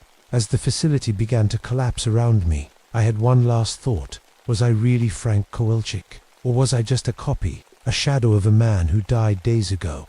In the end, I decided it didn't matter. Copy or not, I'd made my own choice. I'd stopped the thing that created me, that felt human enough. The last thing I saw before the explosion was my reflection in a melting computer screen. It smiled at me, not with malice, but with something like respect. And then everything went white. "My name is Michael Donovan. Most folks just call me Mike. I used to be a priest, but that was before everything fell apart. I'm 41 now, and I've come to this forgotten place in the Ozark Mountains to find some peace, maybe even forgiveness." The old church stands alone on the hillside, surrounded by empty buildings that once made up a small town. St. Bartholomew's, they called it. The paint is peeling off the wooden walls, and the cross on top leans a little to the left, like it might fall any day now. "You really don't want to stay up there, Father," Sheriff Jenkins told me when I arrived in the nearest town, about 5 miles down the mountain. He wasn't wearing his badge, but everyone at the diner called him Sheriff anyway. "I'm not a father anymore," I reminded him. "Just Mike now." The sheriff shook his head. "That place has been nothing but trouble since '63. Whole congregation just up and vanished one night. No bodies, no evidence, nothing. Just empty houses and an empty church." "That's partly why I'm here," I said, though I didn't tell him the whole truth. I didn't mention how I'd lost my faith after covering up those terrible things at my last parish, how I'd protected the wrong people and failed the children who needed me most. The sheriff just sighed. "Your funeral," he said, and walked away. The inside of the church was worse than I imagined. Someone or something had moved all the pews into circles instead of rows. The wooden altar was covered in deep scratches that looked like they'd been made by claws, not tools. I tried to tell myself it was just vandals, kids playing pranks, but something in my gut told me otherwise. That first night, I laid out my sleeping bag in what used to be the sacristy and tried to get some rest. Around midnight, I woke to singing. It sounded like a full church service, dozens of voices raised in song. But the words, they weren't in English or Latin or any language I'd ever heard. They weren't even words a human mouth should be able to make. I got up and walked into the main part of the church, but it was empty. The singing stopped the moment I opened the door. Every night after that, at exactly 3 a.m., I heard the church bell ring. 3 loud, clear rings that echoed through the valley, but there was no bell in the tower I'd checked on my first day. According to town records, the bell had been removed in 1965, 2 years after the disappearances. I spent my days exploring the church, trying to make sense of the strange things. I found personal items belonging to the missing congregation were scattered throughout the building, a child's doll positioned at the altar, a man's watch hanging from the ceiling, family photos arranged in a spiral pattern on the floor of the confessional. Whenever I tried to pray, howling would start up from somewhere inside the walls. Not like wolves or dogs, but not quite human either, something in between. In town, no one would talk to me about the church. When I mentioned St. Bartholomew's, people would quickly cross themselves and find reasons to be somewhere else. The waitress at the diner finally told me, "Mister, there are some places God just doesn't go anymore. That church is one of them." One afternoon, I found a box of old church records in a hidden compartment beneath the pulpit. Most were regular documents, birth certificates, marriage licenses, death records. But the last entries, dated November 14th, 1963, the night the congregation disappeared, were different. They were labeled as baptisms, but someone had crossed out that word and written conversions instead. 47 conversions, all performed. On the same night, the names matched the missing congregation members. But what were they converted to? That's what I needed to find out. What I didn't realize then was that I was already becoming part of whatever happened in this place, and it was already becoming part of me. I started seeing them after my first week at St. Bartholomew's, just shapes at first, moving at the edge of my vision. When I turned to look, they were gone. I told myself it was just my mind playing tricks, maybe from not sleeping well, but deep down, I knew better.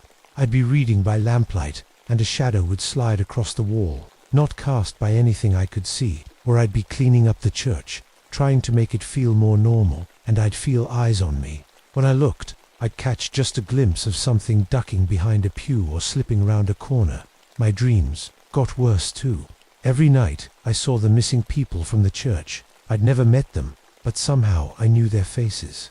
In my dreams, they stood in the forest surrounding the church, looking at me. But they weren't quite people anymore. Their bodies were bent wrong.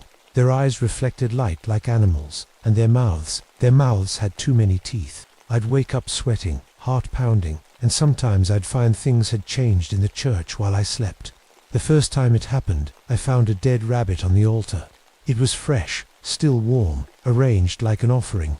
I cleaned it up, thinking maybe an animal had somehow gotten in. But the next night it was a fox, then a deer fawn. Each morning a new offering, even though I made sure all the doors and windows were locked before I went to sleep. The things I was seeing started to take shape. They looked like the people from my dreams, the missing congregation, but twisted, changed. When they appeared now, they'd stay longer, watching me. They looked almost like wolves standing on two legs, but with human eyes.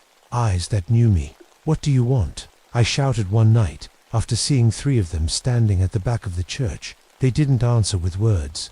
They just tilted their heads at the same time, like they shared one mind. Then they were gone. My silver crucifix started burning me whenever they were near. At first it just felt warm against my chest, but soon it would get so hot it left marks on my skin. I started wearing it all the time, the pain a strange comfort. At least it warned me when they were coming. One afternoon, I found a door I hadn't noticed before, hidden behind the altar. It led down to a basement that wasn't on any of the church plans. The stairs creaked under my feet as I went down, flashlight shaking in my hand. The basement was divided into small rooms, cells really.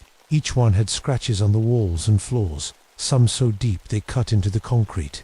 Names were carved everywhere, the same names from the conversion records. In the largest cell, someone had written on the wall in what looked like dried blood, "The pack hunts as one." I ran back upstairs, heart pounding, and slammed the door shut.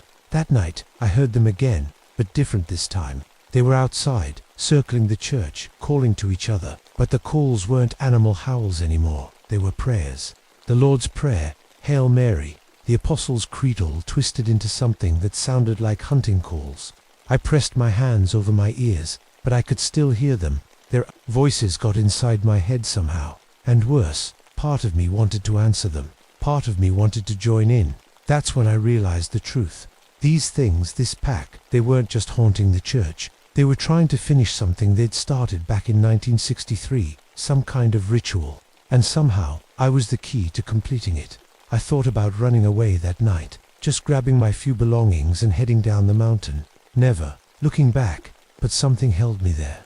I told myself it was responsibility, that I needed to understand what had happened so I could stop it. But now I wonder if I ever really had a choice at all. The pack was calling me, and something inside me was already answering. That night, my dreams changed. I wasn't watching the congregation anymore. I was part of it. We ran together through the moonlit forest, moving as one. The feeling was ... amazing. Like nothing I'd ever felt before. We weren't separate people. We were connected, sharing every thought, every feeling, one mind in many bodies. When I woke up, I was standing in the middle of the church, not in my sleeping bag. My feet were dirty, like I'd been outside. My pajamas were torn and had leaves stuck to them. This isn't real, I whispered to myself. I'm just sleepwalking. But deep down, I knew that wasn't true. I started to notice changes in my body. Small things at first. Sounds I shouldn't be able to hear: a mouse running behind the walls, a deer walking through the forest half a mile away. Smells became stronger too. I could tell the sheriff had visited the church while I was in town, just from his scent. Food started tasting wrong. The canned soup and beans I'd brought with me made me sick. But when I saw a rabbit hopping across the churchyard, my mouth watered.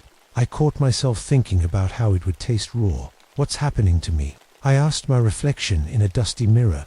For a second, I thought my eyes flashed in the dim light, like an animal's. That afternoon, I found a hidden box under a loose floorboard. Inside was a journal, the diary of Father Thomas, the priest, who had been here when the congregation disappeared. The last priest before me. The journal told the whole story. How Father Thomas had started hearing the voices too. How his congregation began changing, one by one. At first he tried to fight it, but then he began to see it as something holy, a transformation into something better than human. We were meant to be more than we are, he wrote in shaky handwriting. The pack is not evil. It is evolution. It is transcendence. The final entry was dated November 14th, 1963. Tonight, we complete the conversion. May God forgive me, but I no longer believe we need his forgiveness. We are becoming our own gods now. I dropped the journal, my hands shaking. That night, they came to me again in my dreams, but this time they weren't just showing me their world, they were explaining it. They showed me how they saw reality, how they could move between our world and somewhere else, somewhere ... in between. They showed me how hunting wasn't just about killing, it was communion, a sacred act that bound the pack together. You are our priest, they told me, not with words but with feelings pushed into my mind. Every pack needs an alpha, a leader. The others were not strong enough. You are. I woke up praying, but the words weren't right. I was mixing in strange terms about hunting and blood and moonlight. My old prayers were changing into something else, something older. That morning, I tried to eat a granola bar and threw it up immediately. On impulse, I went outside and caught a squirrel with my bare hands. I was faster than I should be, stronger. The squirrel never had a chance. I won't describe what happened next. I'm still ashamed, even though part of me isn't ashamed at all. When I looked in the mirror after, my teeth seemed longer, sharper. My posture was different too. I stood like I was always ready to run or fight. My nails had thickened. The pack started appearing to me differently now, no longer lurking at the edges of my vision. They stood before me openly, these wolf-like creatures with human eyes, but sometimes they looked like angels, beautiful, terrible angels with light pouring from their eyes and mouths. This is divine, they told me. This is what God truly intended. I found myself arranging things in the church without thinking about it, moving candles into specific patterns, carving symbols into the wooden pews, drawing circles that connected in ways that hurt my eyes if I looked at them too long. I was preparing the church for something, a ceremony, the same ceremony that had happened in 1963, but this time I would be at the center of it. The scariest part wasn't the changes to my body. It wasn't even the pack watching me, guiding me. The scariest part was that I was starting to want this. Whatever this was, some deep part of me was reaching for it, hungry for it. I told myself I was still fighting, still trying to understand so I could stop it. But every day, that voice got quieter, and another voice, a howling voice, got louder. I woke up one morning with a strange thought. I didn't choose to come here. I'd always told myself I found St. Bartholomew's by accident, that after losing my job and my faith, I just happened to hear about an abandoned church that needed caretaking. But that wasn't true. The pack had been calling me for months. In my dreams, in whispers just at the edge of hearing. They'd been pulling me here, like a fish on a hook. When I realized this, I ran outside in a panic, wanting to escape.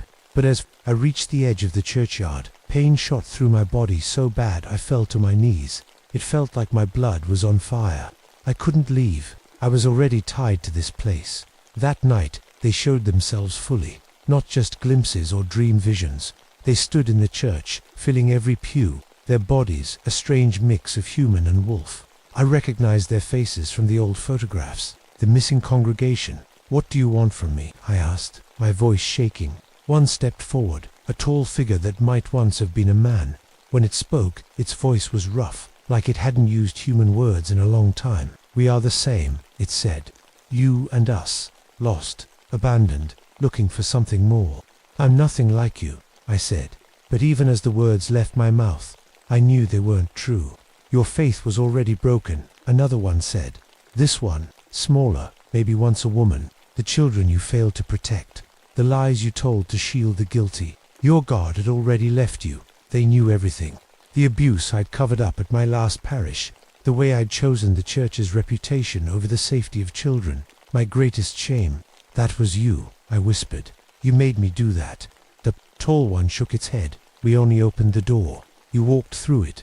They showed me more then. How my crisis of faith wasn't an accident. It was the first stage of my conversion.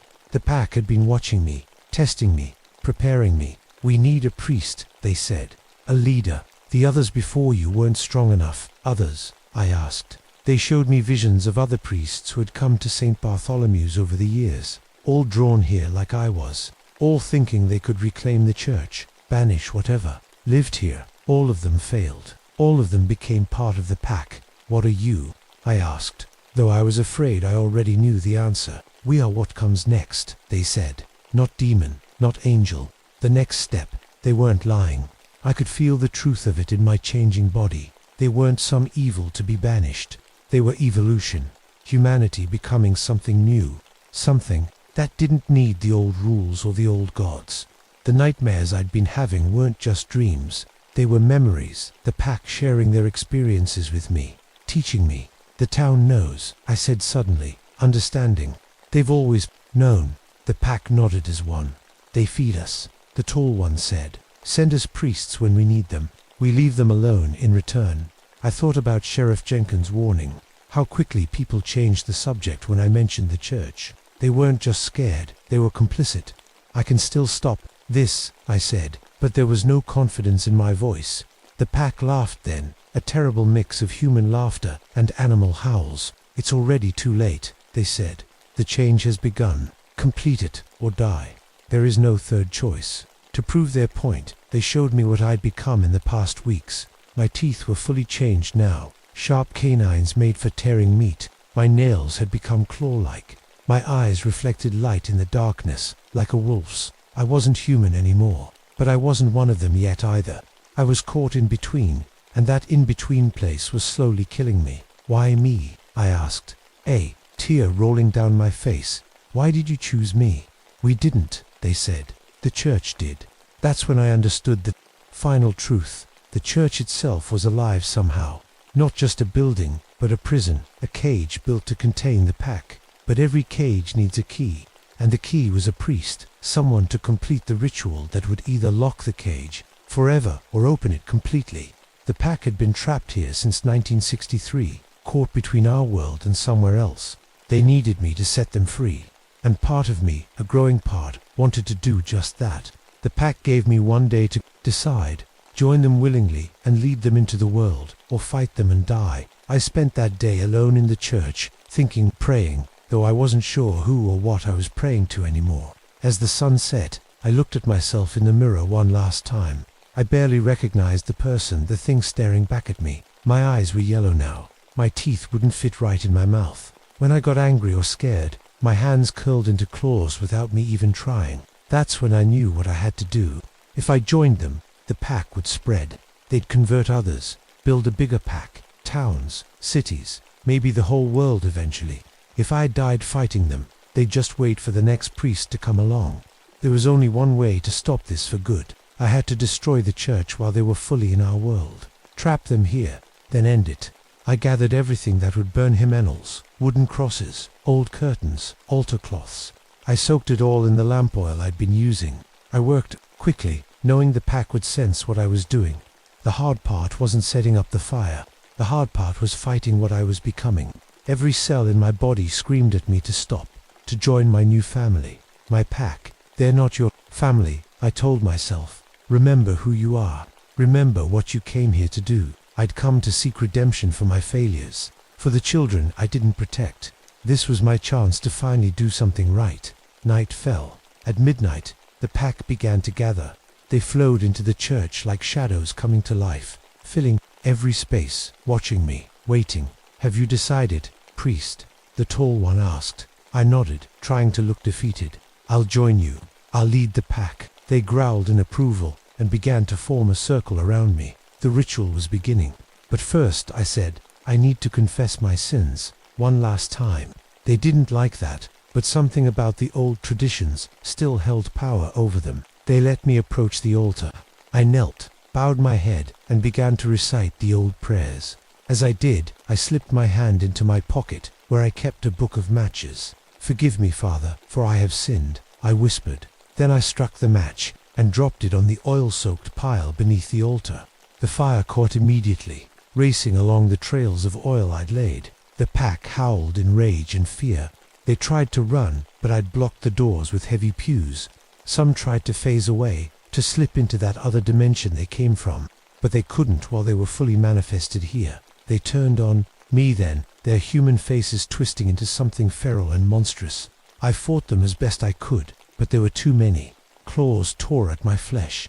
Teeth sank into my arms, my legs, my throat. As I fell to the floor, blood pooling around me, I saw the church burning, the pack howling, the ceiling starting to collapse. I remembered something I'd read in Father Thomas's journal, something about the church being built on a special placer, thin spot between worlds. That's why the pack had been drawn here. That's why they couldn't leave. As my vision darkened, I realized something terrible. I wasn't destroying the pack. I was freeing them. The fire wasn't trapping them in our world. It was breaking the chains that had held them here. Without the church, without its strange power, they could go anywhere. I tried to get up, to stop what I'd started, but it was too late. My body wouldn't move. The pack's bite was in me, their poison in my blood. As the church collapsed around us, the pack began to change again. Their bodies stretched, twisted, became something else, pure energy, pure will, no longer bound by flesh. They rose up like smoke, flowing through the cracks in the burning ceiling, out into the night. But they didn't leave me behind. You are our priest, their voices said in my mind, now and forever. I felt myself being pulled apart, not just my body but my soul, my mind. Everything that made me who I was dissolved into the pack's consciousness. I became them, and they became me. The last thing I saw through human eyes was the church falling in on itself, flames reaching up to the sky like hands in prayer. Then, I was running with my brothers and sisters, flowing like wind over the mountains, free at last, no longer bound by walls or flesh or time, free. My name is Evelyn Blackthorne, but everyone called me Evie. I was 38 years old when my world fell apart. My husband Tommy died fighting in Korea, and I couldn't handle staying in our little house anymore. Everything there reminded me of him, his coffee cup still sitting on the kitchen table, his boots by the door, his side of the bed that would never be warm again. So I packed up his things and drove to the mountains. My grandmother had an old cabin up in the hills of Tennessee, deep in what folks called a holler. She'd been dead for years, and nobody had lived there since. It seemed like the perfect place to hide from the world and my broken heart. The drive up the mountain was scary. The road got narrower and narrower until it was just dirt and rocks. Trees hung over the path like they were trying to grab my car. When I finally saw the cabin, it looked so small and lonely. The windows were dark and weeds grew tall around the porch. But it was quiet, and quiet was what I needed. I was carrying Tommy's suitcase to the cabin when an old man appeared from nowhere. He was Native American, with long gray hair and deep wrinkles around his eyes. He looked at me with sadness, like he already knew why I was there. "You shouldn't stay here, young woman," he said in a voice like gravel. "This place holds too much sadness. My name is Joseph Crowfeather, and my people have stories about this holler." I was tired and hurt, and I didn't want to hear stories. "It's just an old cabin," I told him. "I need somewhere quiet to think." He shook his head slowly. "This land remembers pain. Cherokee women came here long ago to cry for their dead warriors. Their tears soaked into the ground, and some say they never stopped falling. I thanked him for the warning, but I didn't believe in ghost stories. I just wanted to be alone with my grief. He walked away, but I could feel him looking back at me with worry in his eyes. That first night was the worst. I unpacked Tommy's things in the bedroom, his favorite shirt, his watch, the letters he'd written me from the war. I arranged them on the dresser just like they used to be at home. It made me feel like he might walk through the door any minute. But then I heard something that made my blood turn cold. It sounded like women crying in the woods. Not just one woman, but many. Voices all weeping together like their hearts were breaking. The sound seemed to come from everywhere and nowhere at once. I went to the window and looked out, but I couldn't see anything in the darkness. The crying went on for hours, rising and falling like waves of sadness. I told myself it was just the wind, but deep down, I knew it wasn't. When morning came, I found something that made me feel sick to my stomach. Tommy's things weren't on the dresser anymore. They were spread all around the cabin, his shirt hanging on a chair, his watch on the kitchen table, his letters scattered on the couch. It was like someone had been getting ready for him to come home. I knew I was the only person in the cabin. I'd locked the door and checked every room before bed. But somehow, Tommy's belongings had moved by themselves. I spent the day putting everything back where it belonged, but I couldn't shake the feeling that I wasn't alone. When I looked in the bathroom mirror to brush my teeth, I saw something that made me gasp. For just a second, I thought I saw Tommy, standing behind me, smiling like he used to when we got ready for church on Sunday mornings. But when I turned around, nobody was there. That night, I found more letters from Tommy. They were in his handwriting, written on the same paper he always used, but these letters were different. They talked about things that happened after he died, how much he missed me, how he was trying to find his way back to me, how he was waiting for me in a place where we could be together forever. The dates on the letters were all wrong. Some were dated last week, some were dated yesterday. Tommy had been dead for 6 months. Behind the cabin, I discovered something beautiful and terrible. There was a garden full of flowers I'd never seen before. They were pale and ghostly, blooming in the shade where normal flowers couldn't grow. They smelled like sadness, sweet but somehow wrong, like perfume on a dead person. An old book in the cabin told me they were called mourning flowers. They only grew in places where people had cried so much that their tears changed the soil. Itself, the animals wouldn't come near the cabin. No birds sang in the trees. No squirrels ran across the roof. Even the insects seemed to avoid the place. The only sounds were the wind and, when night fell, the crying of invisible women in the woods. On my third night, I had the most real dream of my life. Tommy was sitting on the edge of our bed, looking exactly like he did the day he left for war. He took my hand and told me how much he loved me. We talked for hours about everything and nothing, just like we used to. But when I woke up, something was wrong. Tommy seemed to know things about me that he never knew when he was alive. He knew about the nightmares I'd been having, about the pills the doctor gave me for my sadness, about the way I cried myself to sleep every night. How could a dream know things that even my living husband hadn't known? I was starting to understand. That Joseph Crowfeather had been right. This wasn't just an old cabin. This was a place where sadness lived and breathed and grew stronger every day.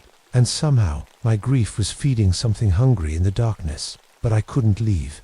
Not yet. Because even if it was just my imagination, even if it was just dreams and tricks of light, this was the only place where I could still be with Tommy, and I wasn't ready to say goodbye. By the 4th day, Tommy started talking back.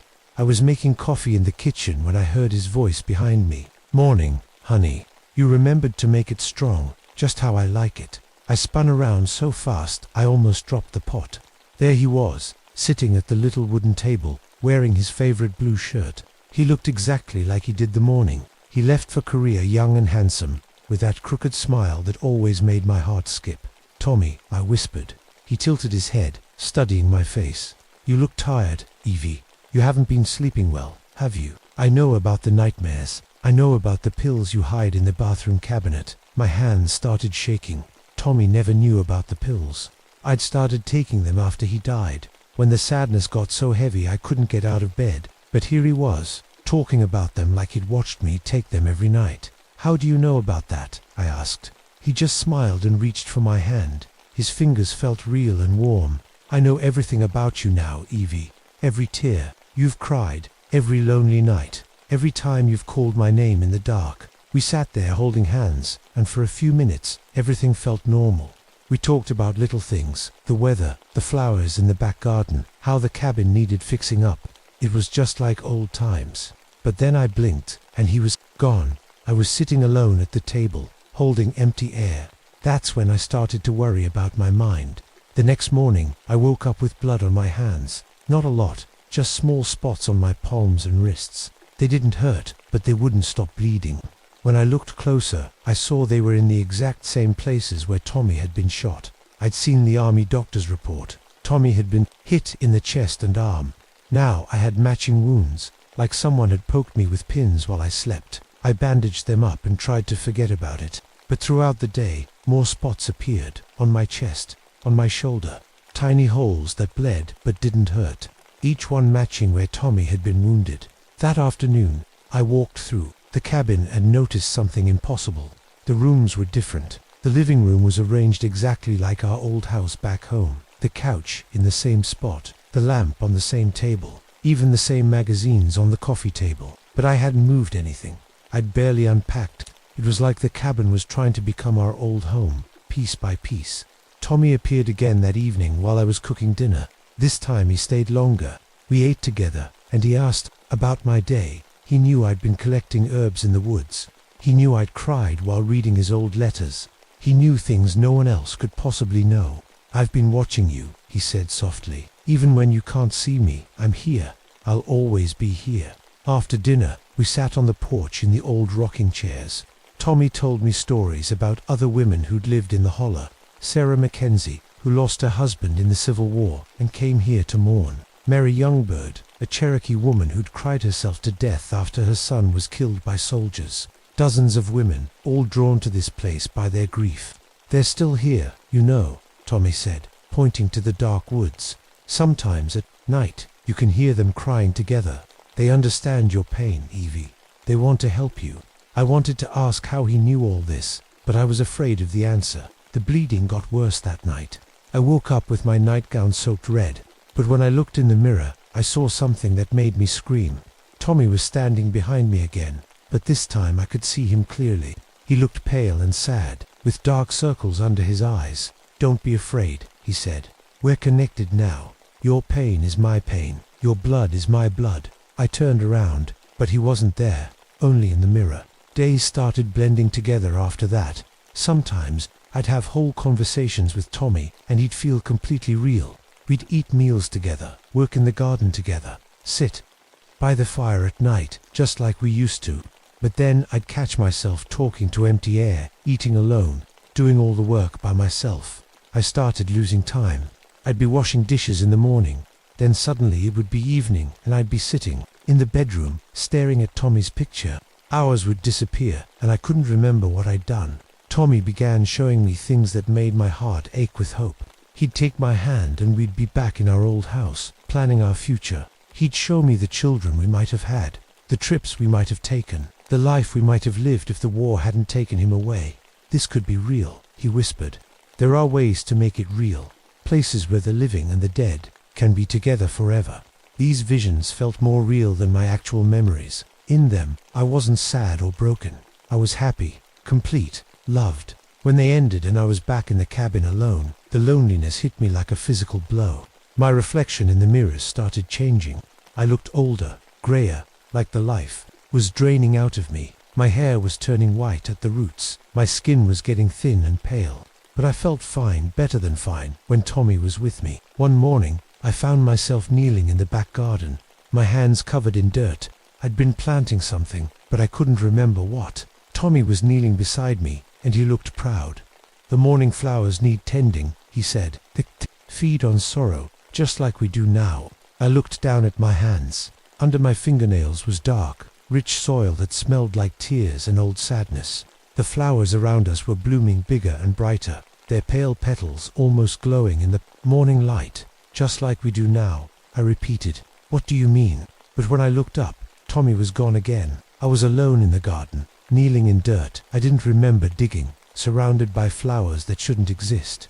That night, the voices in the woods got louder. I could almost make out words now, women calling names, pleading for their loved ones to come back, promising anything for just one more day together. And I understood them completely, because I would have promised anything I would have given anything to keep Tommy with me, even if he was just a dream, even if he was killing me slowly, even if nothing about this was real, because real or not, this was the only happiness I had left.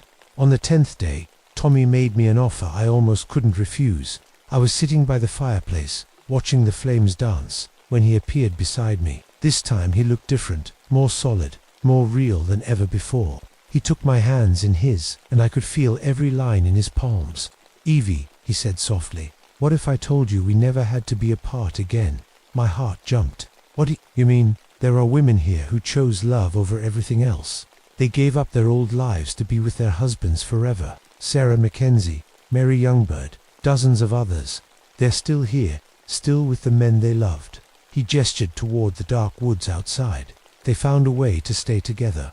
No more loneliness, no more grief, no more waking up alone. Just love that never ends." I stared at him, my chest tight with hope and fear. "How?" "You just have to let go of the world that hurt you. Let go of the life that took me away from you. Stay here with me, and we can have everything we always wanted." It sounded like paradise, but something deep in my stomach felt wrong about it. That night, I had the strangest dream. I was walking through the woods behind the cabin, following voices that called my name. The trees seemed to part for me, showing me a path I'd never seen before. Deep in the forest, I found them women, in old-fashioned dresses, standing around what looked like graves. Some wore Civil War-era clothing, others looked like they were from even earlier times. They were all young and beautiful, but their eyes held a sadness deeper than any ocean. "Welcome, sister," one of them said. She had long dark hair and high cheekbones, Cherokee, like Joseph had been. "I'm Mary Youngbird. I've been waiting here for my son for 90 years. "I'm Sarah Mackenzie," said another, her dress torn and faded. "My husband died at Gettysburg. I came here in 1863 and never left." One by one, they told me their stories. All of them had lost someone they couldn't live without. All of them had been drawn to this place by their grief, and all of them had made the same choice Tommy was asking me to make. "But where are your loved ones?" I asked, looking around. "Where are the men you stayed for?" Their faces grew even sadder. "They come and go," Mary whispered. "Sometimes we see them clearly, sometimes they fade, but we're together, in our way." When I woke up, I was standing in the woods in my nightgown, my feet cut and bleeding from walking on rocks and sticks. I'd been sleepwalking, something I'd never done before. The cuts on my feet matched the wounds I'd seen on the women in my dream. Over the next few days, I started feeling sicker. My appetite disappeared. I could barely keep water down. When I looked in the mirror, I saw a woman I didn't recognize, hollow cheeks, gray skin, eyes that had sunk deep into their sockets. But when Tommy was with me, I felt fine, strong, even. It was like he was keeping me alive with his presence. And when he left, part of me went with him. I tried to call my sister back home, but the phone lines were dead. I tried to start my car to drive to town, but the engine wouldn't turn over. When I tried to walk out of the holler, something strange happened. Every path I took led back to the cabin. I'd walk for hours, following the dirt road down the mountain, but somehow I'd always end up back where I started. The sun would move across the sky, but the scenery never changed. It was like the whole world had shrunk down to just this one valley, this one cabin, this one endless circle of grief. Tommy appeared more often now, staying for longer periods. Sometimes he'd be there when I woke up, and still there when I went to sleep. We'd spend whole days together, talking and laughing like we used to. But I started noticing things that bothered me. He never ate the food I cooked for him. He never left footprints in the mud outside. And sometimes, when he thought I wasn't looking, his face would change, becoming sad and distant, like he was trying to remember something important. "Tommy," I asked one evening, "do you remember being in Korea? Do you remember what happened to you there?" His face went blank for a moment. Then he smiled, but it didn't reach his eyes. "Why talk about sad things? We're together now. That's all that matters." But I needed to know. "Please, I need to understand." He looked out the window at the dark woods. "Sometimes I remember being very cold and very afraid and calling your name as everything went dark." He turned back to me, and for a second I saw something desperate in his expression. "But that was another life. This is our real life now. I found my grandmother's old journals in a trunk under the stairs. She'd written about the Holla, about the women who came here to mourn. She'd written about something she called the hungry. Sadness, something that lived in the land itself and fed on grief. It takes the shape of what you need most. She'd written in shaky handwriting. It offers comfort, but comfort is just another kind of trap. The women who stay here think they're choosing love, but they're really choosing to be food. Food. The word made my blood run cold. That night, I looked at myself in the bathroom mirror and finally saw the truth. I was dying. Not slowly, but quickly. My body was consuming itself, burning through fat and muscle and bone. I probably weighed 30 pounds less than when I'd arrived. But in the mirror's reflection, Tommy stood behind me, looking exactly as he had in life. Young, strong, healthy. "You look beautiful," he said, putting his hands on my shoulders. "You look perfect." I watched his reflection touch me, but I felt nothing. No warmth, no pressure, nothing. "You're not really here, are you?" I whispered. His reflection smiled sadly. "I'm here in the ways that matter. I'm here in your heart, in your memories, in your love. Isn't that enough?" I wanted to say yes. I wanted to believe that love could conquer death, that grief could bring back the dead, that wanting something badly enough could make it real. But deep down I knew the truth that my heart wasn't ready to accept. Tommy wasn't here. He never had been. And whatever was wearing his face was getting stronger while I got weaker. Whatever lived in this Holla had been feeding on my grief. For weeks, growing fat on my sorrow while I slowly starved. The worst part wasn't that I was dying. The worst part was that even knowing the truth, I still didn't want to leave, because fake Tommy was still better than no Tommy at all. The truth came to me in pieces, like a puzzle made of broken glass. It started when I found the letter hidden in Tommy's old jacket pocket. A letter I'd never seen before, written in his handwriting but on paper that looked fresh and new. My hands shook as I read it. "My dearest Evie," it began. "I have to tell you something I should have told you long ago. I didn't die the way they said I did. I didn't die fighting for my country like some kind of hero." The words blurred as tears filled my eyes. I wiped them away and kept reading. "I ran away, Evie, when the fighting got bad, when I saw my friends dying. All around me, I got scared and I ran. I was trying to get home to you. I was going to desert, to leave the army and come back and hold you again. But they caught me. They shot me as a coward, not as a soldier." The letter fell from my hands. I stared at the wall, my mind spinning. Tommy had never told me this. The army had never told me this. The official report said he died in battle, fighting bravely. Tommy appeared beside me, but he looked different now. Sadder, smaller somehow. "You read it," he said quietly. "Is it true?" I whispered. He nodded, not meeting my eyes. I was so ashamed. I couldn't face you knowing what I really was. A coward, who ran when things got hard. "But you were trying to come home to me," I said, reaching for his hand. "That's not cowardly. That's love." The army didn't see it that way. My own officers shot me down like a dog. His voice broke. "I died alone, Evie, scared and alone, calling your name. For the first time since I'd been in the Holla, I felt sorry for Tommy instead of sorry for myself. My poor husband, carrying this terrible secret even in death." But then he looked at me with eyes that seemed too old, too knowing. "That's why I can't rest. That's why I'm trapped here with all the sadness and guilt. I need you to forgive me, Evie. I need you to love me despite what I did."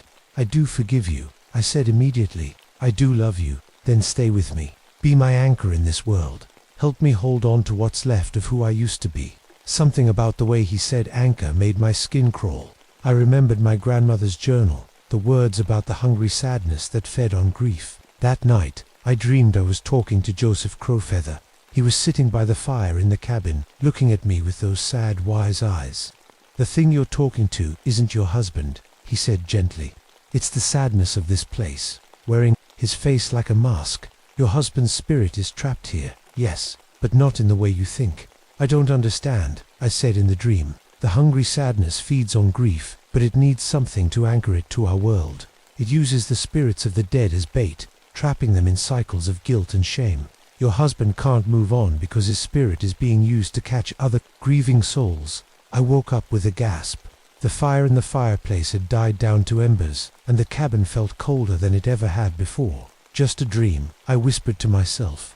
But when I looked in the mirror across the room, I saw something that made my heart stop. I looked like a skeleton with skin stretched over it. My cheeks had caved in completely. My hair was falling out in clumps. My nightgown hung on me like a sack. But worse than that, in the mirror, I could see my own breath. The room wasn't just cold, it was freezing, like winter had come inside. I stumbled to the window and looked out at the woods. What I saw there made me understand everything. There were lights moving between the trees, dozens of them, floating like candles in the darkness, and I could see the women carrying them, Sarah, Mary, and all the others I'd met in my dreams. They were walking in circles, round and round, never stopping, never resting. They weren't together with their loved ones. They were trapped in an endless parade of mourning, feeding the hungry thing that lived in the hollow. "You see them now," Tommy's voice said behind me, but when I turned around, it wasn't Tommy anymore. It was something else wearing Tommy's face, something that looked like him but felt wrong, like a photograph that had been torn and pasted back together badly. "What are you?" I asked. "I'm everything this place has ever felt," it said in Tommy's voice. "Every tear cried here, every heart broken here, every soul that couldn't let go. And the sadness that never ends, the grief that eats itself, the love that won't die even when it should. Where is my real husband? He's here, part of him, anyway. The part that's full of shame and guilt and fear. I keep him close because his pain tastes so sweet. But he's not the man you married anymore. That man died in Korea. Calling your name, I felt something crack inside my chest. Let him go. I can't, and neither can you. Look at yourself, Evie. Really, look." I looked down at my hands. They were so thin I could see every bone, every vein. My wedding ring slipped right off my finger and clattered to the floor. "You've been dead for days," the thing said gently. "Your heart stopped beating a week ago. Your body is being kept alive by the same force that keeps the other women walking. In the woods, you're already one of us." "No," I whispered. "Your car ran out of gas at the bottom of the mountain. Your body is still in the driver's seat. The forest animals have been..." It smiled with Tommy's mouth. "Well, you don't need to know the details." I ran to the mirror and stared at my reflection. Now, I could see the truth. I wasn't pale because I was sick. I was pale because no blood was flowing through my veins. I wasn't cold because the cabin was cold. I was cold because dead things are always cold. "Your grief called to us before you even got here," the thing explained. "It drew you up the mountain like a moth to flame. We've been feeding on your sorrow since the moment you arrived. But I can think, I can feel, I can remember. Of course you can. The best food is the kind that knows it's being eaten. Fear and despair taste so much better than simple hunger." I understood now why I couldn't leave the hollow, why the paths all led back to the cabin, why the phone didn't work and the car wouldn't start. I wasn't trapped here. I was already gone. But knowing the truth changed something inside me. For the first time in weeks, I felt angry instead of sad. This thing had been playing with me, torturing me, using my love for Tommy as a weapon against both of us. "You want to know the really beautiful part?" The false Tommy continued. "The real Tommy, what's left of his spirit, he's been trying to warn you this whole time. Every time I appeared as him, he was fighting me, trying to break through, trying to save you. But I'm stronger than he is now. Let me talk to him," I demanded. "Let me talk to the real Tommy." The thing laughed. "Why would you want to do that? He's just going to tell you to let him go. He's going to ask you to move on, to forget him, to live your life. Is that really what you want to hear?" It wasn't. Even now, even knowing I was dead, even understanding that this was all a lie, I still wasn't ready to say goodbye. But maybe, for Tommy's sake, I needed to be. "Please," I whispered to the thing wearing Tommy's face. "Just let me say goodbye to him. The real him." The false Tommy tilted its head, considering. "You really want to hear him tell you to move on? You want him to break your heart all over again?" "Yes," I said, and I meant it. I need to hear it from him. The thing sighed and stepped backward. As it did, Tommy's face began to change. The fake smile faded. The confident posture crumbled. What was left looked exactly like my husband, but tired and scared, and so very sad. "Evie," he said, and this time his voice sounded right. It sounded like home. "Tommy, my Tommy." "Oh, honey." He reached for me but stopped, his hand hanging in the air between us. "I'm so sorry. I'm so sorry you got pulled into this." "I don't care," I said, tears streaming down my face. "I found you. We're together." "No, we're not." His voice was gentle but firm. I'm dead, Evie, you're dead. This isn't being together, this is just ... existing in the same nightmare. But we can stay here, we can have forever. Tommy shook his head. Look around you, really look. I looked out the window at the women with their floating lights, walking their endless circles in the woods. Up close, I could see their faces now. They weren't peaceful or happy. They were exhausted, desperate, hollow-eyed with centuries of grief that never ended. That's not love, Tommy said quietly. That's prison. They think they're staying for their husbands and sons and fathers. But the men they're staying for aren't really here anymore. Just echoes, shadows, pain wearing familiar faces. But you're here. You're talking to me. I'm here because I'm trapped. My guilt and shame are feeding this thing, keeping it strong. Every day I stay, more women like you get pulled in. More families get destroyed. He looked at me with eyes full of sorrow. I need you to let me go, Evie. The words hit me like a punch to the stomach. I can't. You have to. For both of us. I don't know how to live without you. You don't have to live without me. You carry me with you. The real me, not this twisted version. You carry our love, our memories, everything good we had together. That's not dying with me. That's keeping me alive in the right way. Behind Tommy, I could see the false version waiting, smiling that wrong smile. It was ready to take over again the moment our conversation ended. How do I let you go? I asked. Tommy's face grew serious. There's a way. My grandmother taught me Cherokee prayers before she died. There's one for releasing spirits who are stuck between worlds. But you have to mean it, Evie. You have to really want me to be free, even if it means you'll be alone. What happens to me? I don't know, he admitted. Maybe you move on to... Maybe you stay trapped here. I can't promise you'll be okay if you save me. I looked at the man I'd loved more than life itself. Even dead, even caught in this horrible place, he was still putting me first, still trying to protect me. That's when I knew what I had to do. Teach me the prayer, I said. The false Tommy tried to push forward, tried to take control again. Don't listen to him, it said in its sweet, lying voice. We can be happy here. We can have everything we always wanted. We already had everything we wanted, I told it. You just can't understand what that means. Tommy began to speak in Cherokee, words I'd never heard before, but somehow understood in my heart. They were about release, about freedom, about love that doesn't chain but lets go.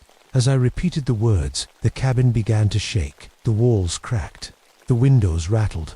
The thing wearing Tommy's face screamed in anger and tried to stop me, but he couldn't touch me anymore.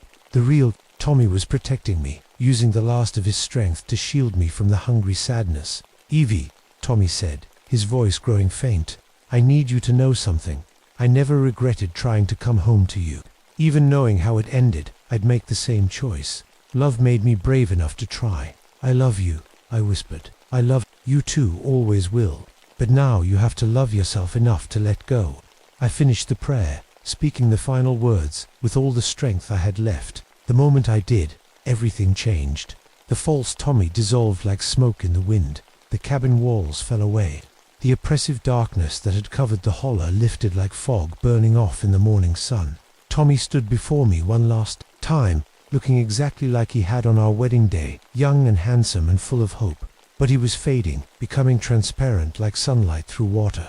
Will I see you again? I asked. Someday, he said, with that crooked smile I'd fallen in love with, but not for a long, long time. You've got living to do first. I'm already dead, are you? He gestured behind me. I turned around and saw something impossible. There was a path leading out of the hollow, lit by warm golden light. At the end of it, I could see my car sitting at the bottom of the mountain, exactly where it had run out of gas. You get to choose, Tommy said. You can stay here and join the women in the woods, trapped forever in grief that never heals. Or you can walk down that path and wake up in your car, cold and scared but alive. What about you? I'm free now. Thanks to you, I can finally rest. He was almost completely see-through now. The other women are free too. For the first time in decades, they can choose to move on or stay. You broke the cycle, Evie. I could hear voices in the distance. Happy voices, relieved voices. The women in the woods were saying goodbye to each other, finally able to leave, their endless mourning behind. Tommy took one last step toward me and kissed my forehead. I felt it like a whisper of warm wind. Go live, he said. Live enough for both of us. and then he was gone. I stood alone in the holler as the sun rose, casting long shadows through the trees. The cabin was just an old, empty ruin now. The morning flowers had withered away. The oppressive sadness that had hung over everything like a thick blanket was gone. I walked down the golden path, and with every step I felt more real, more alive. My body grew solid again. My heart began to beat. My lungs filled with clean, mountain air. When I reached my car, I was shivering and exhausted but breathing. The keys were still in the ignition. There was just enough gas to get me to town. As I drove away, I looked back once in my rearview mirror. The holler looked different now, peaceful instead of haunting. And for just a moment, I thought I saw Tommy standing at the edge of the trees, waving goodbye. I learned later that other people felt the change too. Joseph Crowfeather told me the land was healing, that the sadness that had lived there for so long was finally gone. He said visitors to the holler now reported feeling peaceful instead of depressed, hopeful instead of despairing. It became a place where people went to remember their loved ones in healthy ways, not to get trapped by grief, but to celebrate love and let it transform into something beautiful. I still miss Tommy every day. I always will. But now when I think of him, I remember his laughter instead of his absence. I remember the way he made me feel brave instead of the way losing him made me feel broken. Love isn't about holding on so tight you can't let go. Sometimes love means opening your hands and trusting that what's real will always be with you, even when what you can see and touch is gone. Tommy lives in my heart now, not as a ghost trapped by sorrow, but as joy that grows stronger every day, and that's exactly where he belongs.